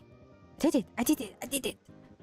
Through their breath is short at the removal, Jessie's eyes are bright and hopeful. They stumble back to their table, reaching for their bag. You really did it, Jess. You're also unbelievable, you this is. So much of your counterspell, Fred. That's it. You're going to the band herb. Max Hendrick. At your skeleton, Fred, too. Fred, calm down, please. A familiar long absence jingle rings through the door. The sound of new customers ringing your ring. Dave stepped tentatively into the cafe, his precious box propped outside as he opens the door. Well, how about that? Looks like I can finally make my delivery. A shiver passes through you, skittering up your arms and landing uncomfortably on the tip of your tongue. Another surge of magic, rushing back to the barrier. It has just been excised for. The door starts to swing shut behind Dave. No! Jessie lunges across the cafe, their palm thrown hastily over the shoulder, desperation in their eyes. Their fingers reaches out and graze the handle of the door. Tiny. What are you doing? As it finally closes the magic barrier, they had worked so hard the spell slams stubbornly back into place. Sorry, I should have held that for you. Let me just... Dave tugs on the door. It does not open. Oh, that's weird. It's not opening. Probably shouldn't have put my package down outside. Wait, you're telling me we were trapped inside again? Huh, what was that about my counterspell? I'm still here, my mating can... Well, we have a calm discussion about it, what just happened. We'll start with Jessie. Please talk us through what did you just did, would you? I needed to leave. I had to get my meeting with the board. Do you understand how many months in advance I had to book the scene? Meeting, you mean you had to get the covered location to hand off my recipe? No, Sloan knows what I'm talking about, and Pompon too. One believed me earlier, but even encouraged me. Oh. The other contents of the cafe regards you with a renewed sense of suspicion. Fred, I do remember them mentioning it this morning, not that it justifies the dangerous spellcraft. Come on, even if they didn't have a meeting, no one actually wants to be stuck in here. Why is it a crime to want to leave? I would if I could. That doesn't mean making a spectacle is the right way to go about any of this. Well, Pompon, what do you make of the situation?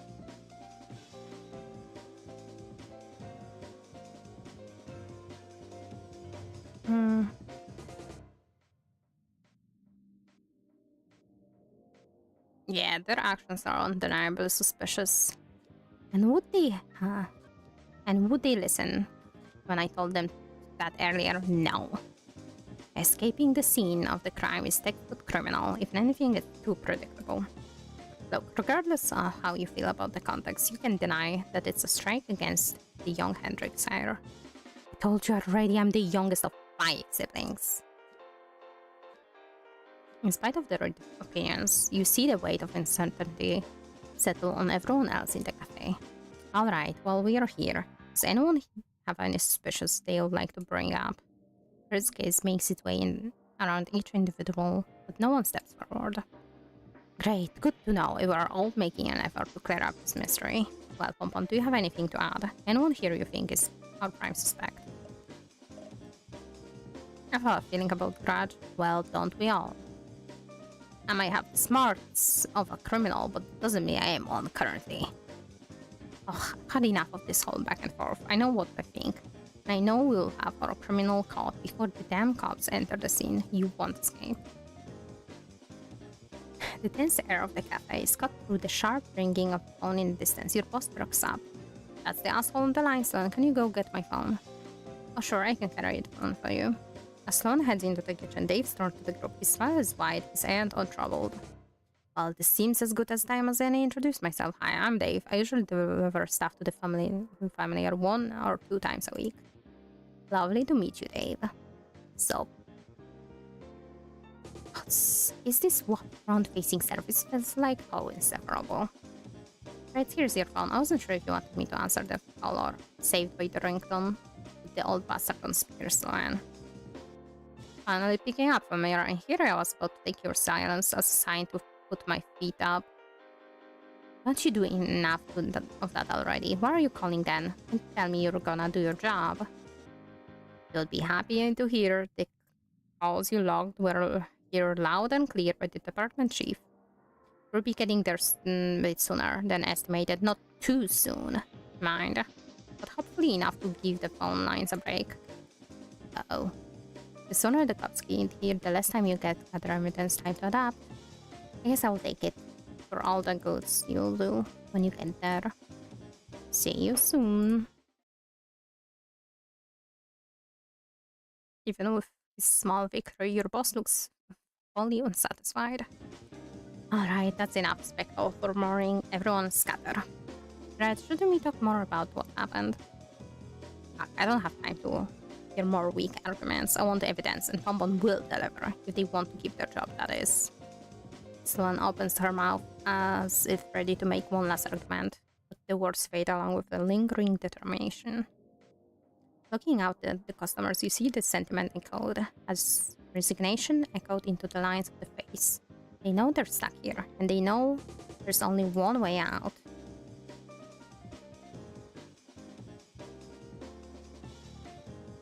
And you resigned yourself to... but that one way out isn't such a bad thing. Being stuck in here provides the opportunity to frame your scapegoat, and with that, gain your freedom. What's more temporary imprisonment in the meantime? What are you all still doing here? Scatter. Yes, everyone disbanded flows back to their perch of choice. You see Grudge throw a torn glance in your direction. Me the prime suspect? Well, I guess I made a good red herring. Make your way back to your small reprieve in this chaotic store. Your bag sits here. All the evidence you need to put you away inside. You need someone else to blame. Oh. I will be free. Didn't work this hard and go through this much to just fail now. No matter what happens, you will find your scapegoat and reach here what you wanted, what you need.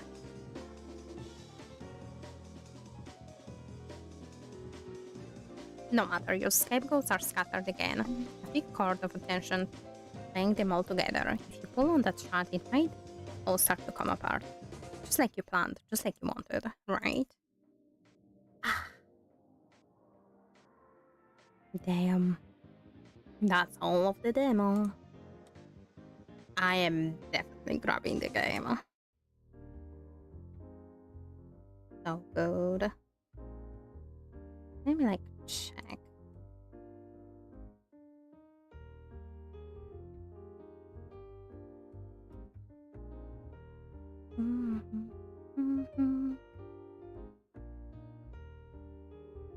Oh, it didn't says when it's gonna.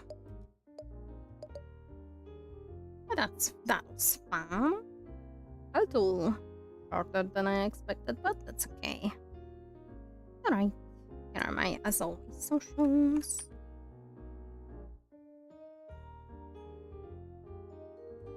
Wow. Mix it up.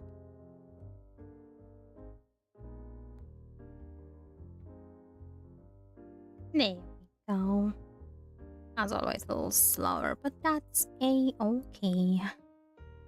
Alright, that's it from today. See you tomorrow over on Twitch.